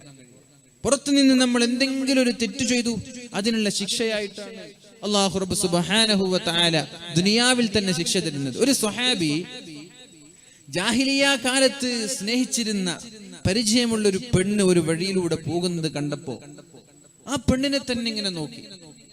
പെണ്ണ് പാസ്സായി, പെണ്ണ് പോയി. അങ്ങനെ പെണ്ണ് പോയപ്പോ തിരിഞ്ഞിങ്ങനെ നോക്കി നടന്നു. പെട്ടെന്ന് ഒരു ചുമരിലേക്ക് നെറ്റി തട്ടി നെറ്റിയിൽ നിന്ന് രക്തം വന്നു. നബി തങ്ങൾ ചോദിച്ചു ഇതെന്താണെന്ന് ചോദിച്ചു. അപ്പൊ പറഞ്ഞു, നബി സംഭവം ഇങ്ങനെയാണ് സംഭവിച്ചതെന്ന് പറഞ്ഞു. അപ്പൊ നബി തങ്ങൾ പറഞ്ഞു, ഇദാ അറാദല്ലാഹു ബിഅബ്ദിഹിൽ ഖൈറ, അല്ലാഹു അടിമയ്ക്ക് ഖൈർ ഉദ്ദേശിച്ചാൽ അജ്ജല ലഹുൽ ഉഖൂബത ഫിദ്ദുനിയാ, ദുനിയാവിൽ തന്നെ അല്ലാഹു അതിന് ശിക്ഷ നൽകുമെന്നാണ്. നമ്മളൊരു ഹറാമ് കണ്ടു, വേണ്ടാത്തൊരു പ്രവർത്തനം നമ്മളിൽ നിന്നുണ്ടായാൽ നമ്മുടെ ഭാര്യമാരിലൂടെയോ നമ്മുടെ മക്കളിലൂടെയോ അല്ലാഹു അതിന് ശിക്ഷ നൽകുമെന്നാണ്. ഒന്നുകിൽ നമ്മൾ എന്തെങ്കിലും ഒരു കാരണത്താൽ വീഴുകയോ എന്തെങ്കിലും പ്രയാസങ്ങളോ ടെൻഷനോ നമ്മൾക്കുണ്ടാവും. അങ്ങനെ അല്ലാഹു ദുനിയാവിൽ തന്നെ ശിക്ഷ നൽകും. വഇദാ അറാദല്ലാഹു ബിഅബ്ദിഹി ശർറ, ഇനി ഒരു അടിമയ്ക്ക് അല്ലാഹു ശർറാണ് ഉദ്ദേശിക്കുന്നത്, അയാളോട് അല്ലാഹുവിന് യാതൊരു സ്നേഹമില്ല എങ്കിൽ അംസക അൻഹു ബിദംബിഹി, അയാൾ ദുനിയാവിൽ വളരെ സന്തോഷത്തോടെ ജീവിക്കും. അയാൾക്ക് പ്രയാസങ്ങൾ ഉണ്ടാവൂല, ബാധ്യതകൾ ഉണ്ടാവൂല, ടെൻഷൻ ഉണ്ടാവൂല, ജീവിതത്തിൽ മക്കളിലൂടെയുള്ള പരീക്ഷണങ്ങൾ ഉണ്ടാവൂല, ഭാര്യമാരിലൂടെയുള്ള പരീക്ഷണങ്ങൾ ഉണ്ടാവൂല. എല്ലാം അല്ലാഹു തആല ആഖിറത്തിലേക്ക് എടുത്തു വെക്കുകയാണ്. അംസക അൻഹു ബിദംബിഹി ഹത്താ യുവാഫിയ ബിഹി യൗമൽ ഖിയാമ, ഖിയാമത്ത് നാളിൽ അല്ലാഹു ഇതിനെല്ലാം പകരം വീട്ടുമെന്നാ പറഞ്ഞത്. ഖിയാമത്ത് നാളിൽ അല്ലാഹു ഇതിനെല്ലാം പകരം വീട്ടുമെന്നാ പറഞ്ഞത്. കുല്ലു നഫ്സിൻ ദാഇഖത്തുൽ മൗത്ത്, എല്ലാവരും മരിക്കേണ്ടവരാണ്. വ ഇന്നമാ തുവഫൗന ഉജൂറകും യൗമൽ ഖിയാമ, നാളെ ഖിയാമത്ത് നാളിലാണ് നമ്മുടെ നന്മയും തിന്മയും അല്ലാഹു കണക്കാക്കി നോക്കുന്നത്. ഫമാ സുഹ്സിഹ അനിന്നാർ, ആരാണോ നരകത്തിൽ ഒരു സെക്കൻഡ് പോലും കിടക്കാതെ അല്ലാഹുവിന്റെ സ്വർഗീയ ലോകം ആസ്വദിക്കാൻ ഭാഗ്യം ലഭിക്കുന്നവർ, ഫഖദ് ഫാസ്, അവരാണ് വിജയികൾ. നരകത്തിൽ ഒരു സെക്കൻഡ് കിടക്കാതെ സ്വർഗം കിട്ടണം. നരകത്തിൽ കിടന്നിട്ട് എല്ലാവരും സ്വർഗത്തിലെത്തുന്ന ഉറപ്പാണ് മുസ്ലിമീങ്ങൾ. ലാ ഇലാഹ ഇല്ലല്ലാഹ് മുഹമ്മദുർ റസൂലുള്ളാഹ് എന്ന് ചൊല്ലിയവർ സ്വർഗത്തിലെത്തുമെന്നുറപ്പാണ്. പക്ഷേ ഒരു സെക്കൻഡ് പോലും നരകത്തിൽ കിടക്കാതെ സ്വർഗം നമ്മൾക്ക് കിട്ടണം. ആ സ്വർഗം കിട്ടാനുള്ള വഴി നമ്മുടെ കണ്ണുകളിലൂടെ അല്ലാഹു നമ്മൾക്ക് നൽകുന്നുണ്ട്. ആ സ്വർഗം കിട്ടാനുള്ള വഴി നമ്മുടെ കണ്ണുകളിലൂടെ അല്ലാഹു നമ്മൾക്ക് നൽകുന്നുണ്ട്. ഏതൊക്കെയാണ് ആ മനുഷ്യന്മാർ? ഒരു സെക്കൻഡ് പോലും നരകമില്ലാതെ അല്ലാഹു നരകത്തിൽ നിന്ന് പൂർണ്ണമായി മാറ്റി നിർത്തി സ്വർഗം ലഭിക്കുന്ന വിഭാഗമാരാണ്.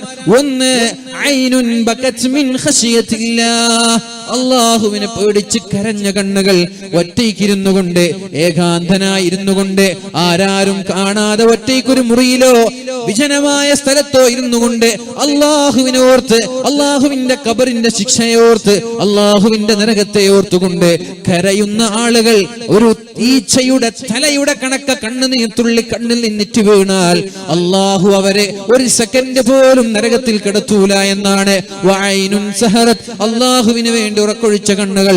ഒന്നുകിൽ അല്ലാഹുവിന്റെ ധർമ്മ സമരത്തിൽ രാത്രി അല്ലാഹുവിന്റെ ദീനിന് വേണ്ടി കാവൽ നിന്നവർ, അല്ലെങ്കിൽ രാത്രി ഉറങ്ങാതെ സുബഹി വരെ നിസ്കരിച്ചവർ, ഖിയാമുൽ ലൈൽ ഒരു രാത്രിയെങ്കിലും തീരെ കണ്ണടക്കാതെ തീരെ ഉറങ്ങാതെ അല്ലാഹുവിന് വേണ്ടി ഖിയാമുൽ ലൈൽ നിസ്കരിച്ച ആളുകൾ, അവരും നാളൊരു സെക്കൻഡ് പോലും നരകത്തിൽ കിടക്കൂല എന്ന് മുഹമ്മദുർ റസൂലുള്ളാഹ്. മൂന്നാമതായി അല്ലാഹുവിന്റെ ഹബീബ് പറഞ്ഞത്, വഅൈനുൻ ഗല്ലത അൻ മഹാരിമില്ലാഹ്, ഹറാം കാണുമ്പോൾ കണ്ണ് ചിമ്മിക്കളയുന്നവർ, ഹറാം കാണും മനുഷ്യൻ നടക്കുന്ന വഴിയിലൂടെ, പോകുന്ന സഞ്ചരിക്കുന്ന പാതയിലൂടെ, മൊബൈലിലൂടെ, ടിവിയിലൂടെ ഹറാമുകൾ കണ്ടേക്കാം. റോഡിന്റെ ഇരുവശങ്ങളിൽ ഫ്ലക്സ് ബോർഡുകൾ കാണാം, അതുപോലെ തന്നെ പോസ്റ്ററുകൾ കാണാം. ടിവി തുറന്നാൽ സിനിമ കാണാം, സീരിയൽ കാണാം, പരസ്യങ്ങൾ കാണാം. അങ്ങനെ ഹറാം കാണുമ്പോൾ ഇത് ഹറാമാണെന്ന ചിന്തയോടെ, ഇതെനിക്ക് പാടില്ല എന്ന ചിന്തയോടെ അള്ളാഹുവിനെ പേടിച്ചൊരാൾ കണ്ണ് ചിമ്മിക്കളഞ്ഞാൽ അള്ളാഹു അതിന്റെ പേരിൽ ഒരു സെക്കൻഡ് പോലും നരകത്തിൽ കിടക്കാതെ സ്വർഗം ലഭിക്കാൻ അള്ളാഹു അവസരം നൽകുമെന്ന് മുഹമ്മദുർ റസൂലുള്ളാഹ് സല്ലല്ലാഹു അലൈഹി വസല്ലം. ആ 3 കണ്ണുകളിൽ ഒരാളെങ്കിലും ആവാൻ നമ്മൾ ശ്രമിക്കണം. 3 കണ്ണുകളിൽ ഒരാളെങ്കിലും ആവാൻ നമ്മൾ ശ്രമിക്കണം. കാരണം ആരാണോ നരകത്തിൽ നിന്ന് മാറ്റി നിർത്തപ്പെടുന്നത്, അള്ളാഹുവിന്റെ സ്വർഗത്തിലേക്ക് നരകത്തിൽ കിടക്കാതെ പ്രവേശിക്കപ്പെടുന്ന ആളുകൾ അവര് മാത്രമേ വിജയിച്ചുള്ളൂ എന്ന് പരിശുദ്ധ ഖുർആൻ നമ്മളോട് പറയുമ്പോൾ ഇൻഷാ അല്ലാഹ് നമ്മൾക്ക് അങ്ങനെ അള്ളാഹുവിന്റെ നരകത്തിലേക്ക് കിടക്കാതെ സ്വർഗം ലഭിക്കുന്ന മുത്തഖീങ്ങളിൽ അള്ളാഹു നമ്മെ ഉൾപ്പെടുത്തട്ടെ എന്ന് ദുആ ചെയ്യുകയാണ്. അള്ളാഹു നമ്മൾക്ക് അവസരം നൽകട്ടെ. പരിശുദ്ധമായ ഖുർആനിലൂടെ ആദ്യമായി ഞാൻ ഓതിവെച്ച ആയത്ത് ബിസ്മില്ലാഹിർ റഹ്മാനിർ റഹീം വലനബ്ലുവന്നകും ബിശൈഇൻ മിനൽ ഖൗഫ്. നിങ്ങൾക്ക് ഞാൻ പേടികൊണ്ട്, ഭയം കൊണ്ട് നിങ്ങളെ ഞാൻ പരീക്ഷിക്കും. പുറത്തിറങ്ങാൻ പേടിയുണ്ടാവും നിങ്ങൾക്ക്. ഞാൻ പറയട്ടെ എന്റെ പ്രിയമുള്ള മുഅ്മിനീങ്ങളെ, നിയമങ്ങളെല്ലാം നമ്മൾക്കെതിരെയാവുക. സ്വാഭാവികമായി ഒരു മനുഷ്യൻ ആത്മഹത്യ ചെയ്യുകയാണെങ്കിൽ ആ കുടുംബം പോയി ഇത് അസ്വാഭാവിക മരണമാണ്, ഇതിൽ ദുരൂഹതയുണ്ട് എന്ന് പറഞ്ഞാൽ നിയമപാലകരും കോടതിയുമെല്ലാം അതിന്റെ പിന്നാമ്പുറങ്ങളിലേക്ക് ഇറങ്ങിച്ചെല്ലാൻ മത്സരിക്കാറുണ്ട്. എന്നാൽ ആത്മഹത്യയാണെന്ന് വളരെ ഉറപ്പായ സംഭവമാണ് നമ്മുടെ CM ഉസ്താദിന്റെ മരണം. ആത്മഹത്യയാണെന്ന് ഉറപ്പാണ്. അതിനുള്ള തെളിവുകൾ ഒന്നിന് പിറകെ ഒന്നായി വളരെ വ്യക്തമായ തെളിവുകൾ സമർപ്പിച്ചിട്ടും എന്തുകൊണ്ടോ അധികാരത്തിന്റെ തിണ്ണമെടുക്കുകൊണ്ടോ, സമ്പത്തിന്റെ അല്ലെങ്കിൽ സമ്പത്തിന്റെ വലുപ്പം കൊണ്ടോ, നോട്ടുകെട്ടുകളുടെ വലുപ്പം കൊണ്ടോ മഹാനായ CM ഉസ്താദിന്റെ ആ ദുരൂഹമായ മരണത്തെ ആത്മഹത്യയാക്കി ചിത്രീകരിക്കാനാണ് നമ്മുടെ നിയമപാലകരും അതുപോലെ നമ്മളുമായി ബന്ധമുള്ള പല ആളുകളും ശ്രമിച്ചത്. ഞാൻ ചോദിക്കട്ടെ, ഏതെങ്കിലും ഒരാൾ ഒരു വീട്ടിൽ മരിച്ചു കിടക്കുന്നത് കണ്ടാൽ ആത്മഹത്യയാണെന്ന് പറഞ്ഞാൽ, അതിൽ ദുരൂഹതയുണ്ട് എന്ന് പറയുമ്പോൾ അതിനെക്കുറിച്ച് അന്വേഷണം നടത്തുന്നവർ എന്തേ നമ്മുടെ CM ഉസ്താദിന്റെ വിഷയത്തിൽ ഇത്രയും താല്പര്യം കാണിക്കാത്തത്? എവിടെ പോയി നമ്മുടെ നേതാക്കന്മാർ? ഇതിനു വേണ്ടി ശബ്ദിക്കേണ്ടത് നമ്മുടെ നേതാക്കന്മാരല്ലയോ? ഇതിനു വേണ്ടി ശബ്ദിക്കേണ്ടത്, നിയമപരമായി ശബ്ദിക്കേണ്ട നമ്മുടെ ഭരണകൂടം എവിടെ? നമ്മളെ സപ്പോർട്ട് ചെയ്യുന്നവരെവിടെ? കൂടെ നിൽക്കേണ്ടവർ പോലും മാറി നിന്ന് മഹാനായ CM ഉസ്താദിന്റെ കുടുംബത്തിന് നീതി വാങ്ങിച്ചു കൊടുക്കാത്തത് വളരെ പേടിപ്പെടുത്തുന്ന വിഷയമാണ്, വളരെ വേദന നൽകുന്ന വിഷയമാണ്. അതേപോലെ വടകര ഭാഗത്തുള്ള ഒരു സഹോദരൻ ഷംന എന്ന് പറയുന്ന പൊന്നുമോൾ ഡോക്ടർമാരുടെ അശ്രദ്ധ മൂലം മരിച്ചു പോവുകയും 2 വർഷക്കാലമായ ആ പിതാവ് തന്റെ മകളുടെ നീതിക്ക് വേണ്ടി പോരാടി ഇന്ന് ആ സഹോദരൻ മസ്കറ്റിൽ വെച്ച് മരിച്ചു പോവുകയാണ്. നമ്മുടെ ആദരണീയരായ ശൈഖുനാ ചേലക്കാട് ഉസ്താദ് അവർകൾ നമ്മുടെ വേദിയിലേക്ക് കടന്നു വന്നുകൊണ്ടിരിക്കുന്നു. അല്ലാഹു അക്ബർ, അല്ലാഹു അക്ബർ, അല്ലാഹു അക്ബർ, ലാ ഇലാഹ ഇല്ലല്ലാഹു വല്ലാഹു അക്ബർ, അല്ലാഹു അക്ബർ വലില്ലാഹിൽ ഹംദ്. അല്ലാഹു ആഫിയത്തും ആരോഗ്യവും അള്ളാഹു നിലനിർത്തി കൊടുക്കട്ടെ. സമസ്ത കേരള ജംഇയ്യത്തുൽ ഉലമയുടെ കേന്ദ്ര മുശാവറ അംഗമാണ് നമ്മുടെ അഭിവന്ദനായ ശൈഖുനാ ചേലക്കാട് ഉസ്താദ് അവർകൾ. അപ്പോൾ ഞാനിനി വിശദീകരിക്കാൻ ആഗ്രഹിക്കുന്നില്ല. അള്ളാഹു നമ്മൾക്ക് പരീക്ഷണങ്ങൾ നൽകുമെന്നാണ്. എങ്ങനെ പേടി, പുറത്തിറങ്ങാൻ പേടി, അടിച്ചു കൊല്ലുമോ? മദ്രസ വിദ്യാർത്ഥിയെയാണ് യാതൊരു കാരുണ്യമില്ലാതെ അടിച്ചു കൊന്നത്. മുസ്ലിമീങ്ങളായ ആളുകളെ മുസ്ലിം ആണ് എന്നതിന്റെ പേരിൽ നിരന്തരമായി കേരളത്തിന് പുറത്തുള്ള സംസ്ഥാനങ്ങളിൽ നിന്ന് ദുരൂഹമായ കൊലപാതകങ്ങളുടെ കഥകളും വാർത്തകളും നമ്മൾ കേട്ടുകൊണ്ടിരിക്കുകയാണ്. അപ്പൊ നിങ്ങളെ ഞാൻ ഭയപ്പെടുത്തും, നിങ്ങൾക്ക് ഞാൻ പട്ടിണി തരും, പട്ടിണി കിടക്കേണ്ടി വരും,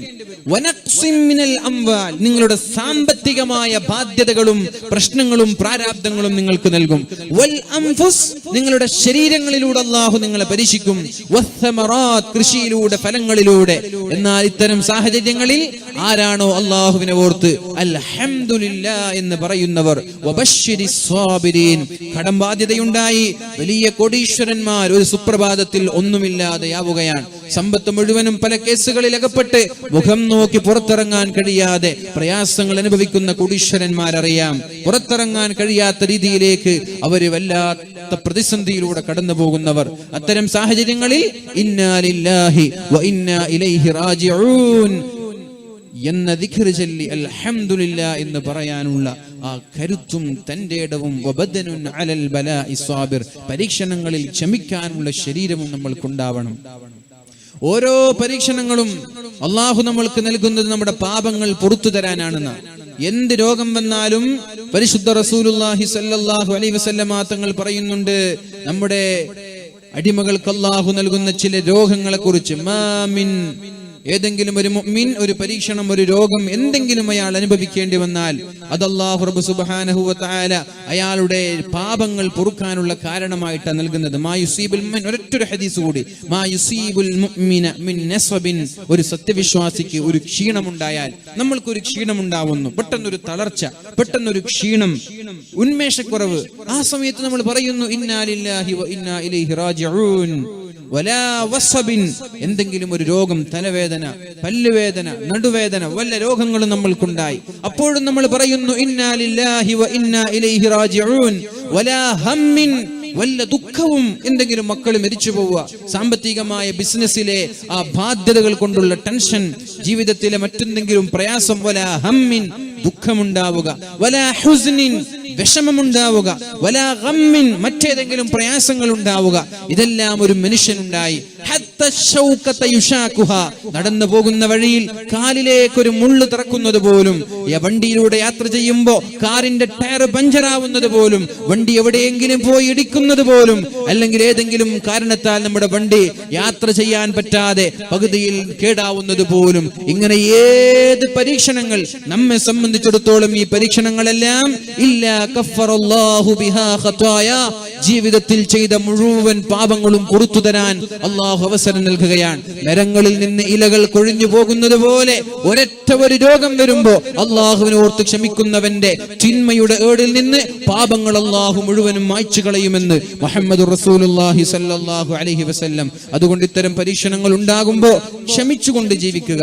അൽഹംദുലില്ലാഹ്, എന്റെ റബ്ബ് തന്നതല്ലയോ, എന്റെ റബ്ബ് തന്നതല്ലയോ, അല്ലാഹുമ്മ അജ്ർനി ഫീ മുസീബതി വഅഖ്ലിഫ് ലീ ഖൈറൻ മിൻഹാ, ഇന്നാ ലില്ലാഹി വ ഇന്നാ ഇലൈഹി റാജിഊൻ. അല്ലാഹുമ്മ അജ്ർനി ഫീ മുസീബതി, അല്ലാഹുവേ ഈ മുസീബത്തിൽ ഞാൻ ക്ഷമിക്കുകയാണ്, എനിക്ക് നീ കൂലി തരണേ അല്ലാഹ്, എനിക്ക് നീ പ്രതിഫലം തരണേ അല്ലാഹ്. അല്ലാഹുമ്മ അജ്ർനി ഫീ മുസീബതി വഅഖ്ലിഫ് ലീ ഖൈറൻ മിൻഹാ, ഇതിനേക്കാളും നല്ല ഒരു പകരം നീ എനിക്ക് തരണേ എന്നുള്ള ദിക്ർ ചൊല്ലി പ്രയാസങ്ങളെ നെഞ്ചുറപ്പോടെ പതറാത്ത പാദത്തോടെ നേരിട്ട് പുഞ്ചിരിയോടെ ആ പ്രയാസങ്ങളിലും പരീക്ഷണങ്ങളിലും പിടിച്ചു നിൽക്കാൻ കഴിഞ്ഞാൽ ഇൻഷാ അല്ലാഹ് ദുനിയാവും ആഖിറവും വിജയത്തിലാകും. അല്ലാഹു തൗഫീഖ് നൽകട്ടെ എന്ന് ദുആ ചെയ്ത് ഞാൻ എൻ്റെ വാക്കുകൾ ഉപസംഹരിക്കുന്നു. ഉസീക്കും ബിദുആ. ജസാകുമുല്ലാഹു ഖൈറ. അസ്സലാമു അലൈക്കും വറഹ്മത്തുള്ളാഹി.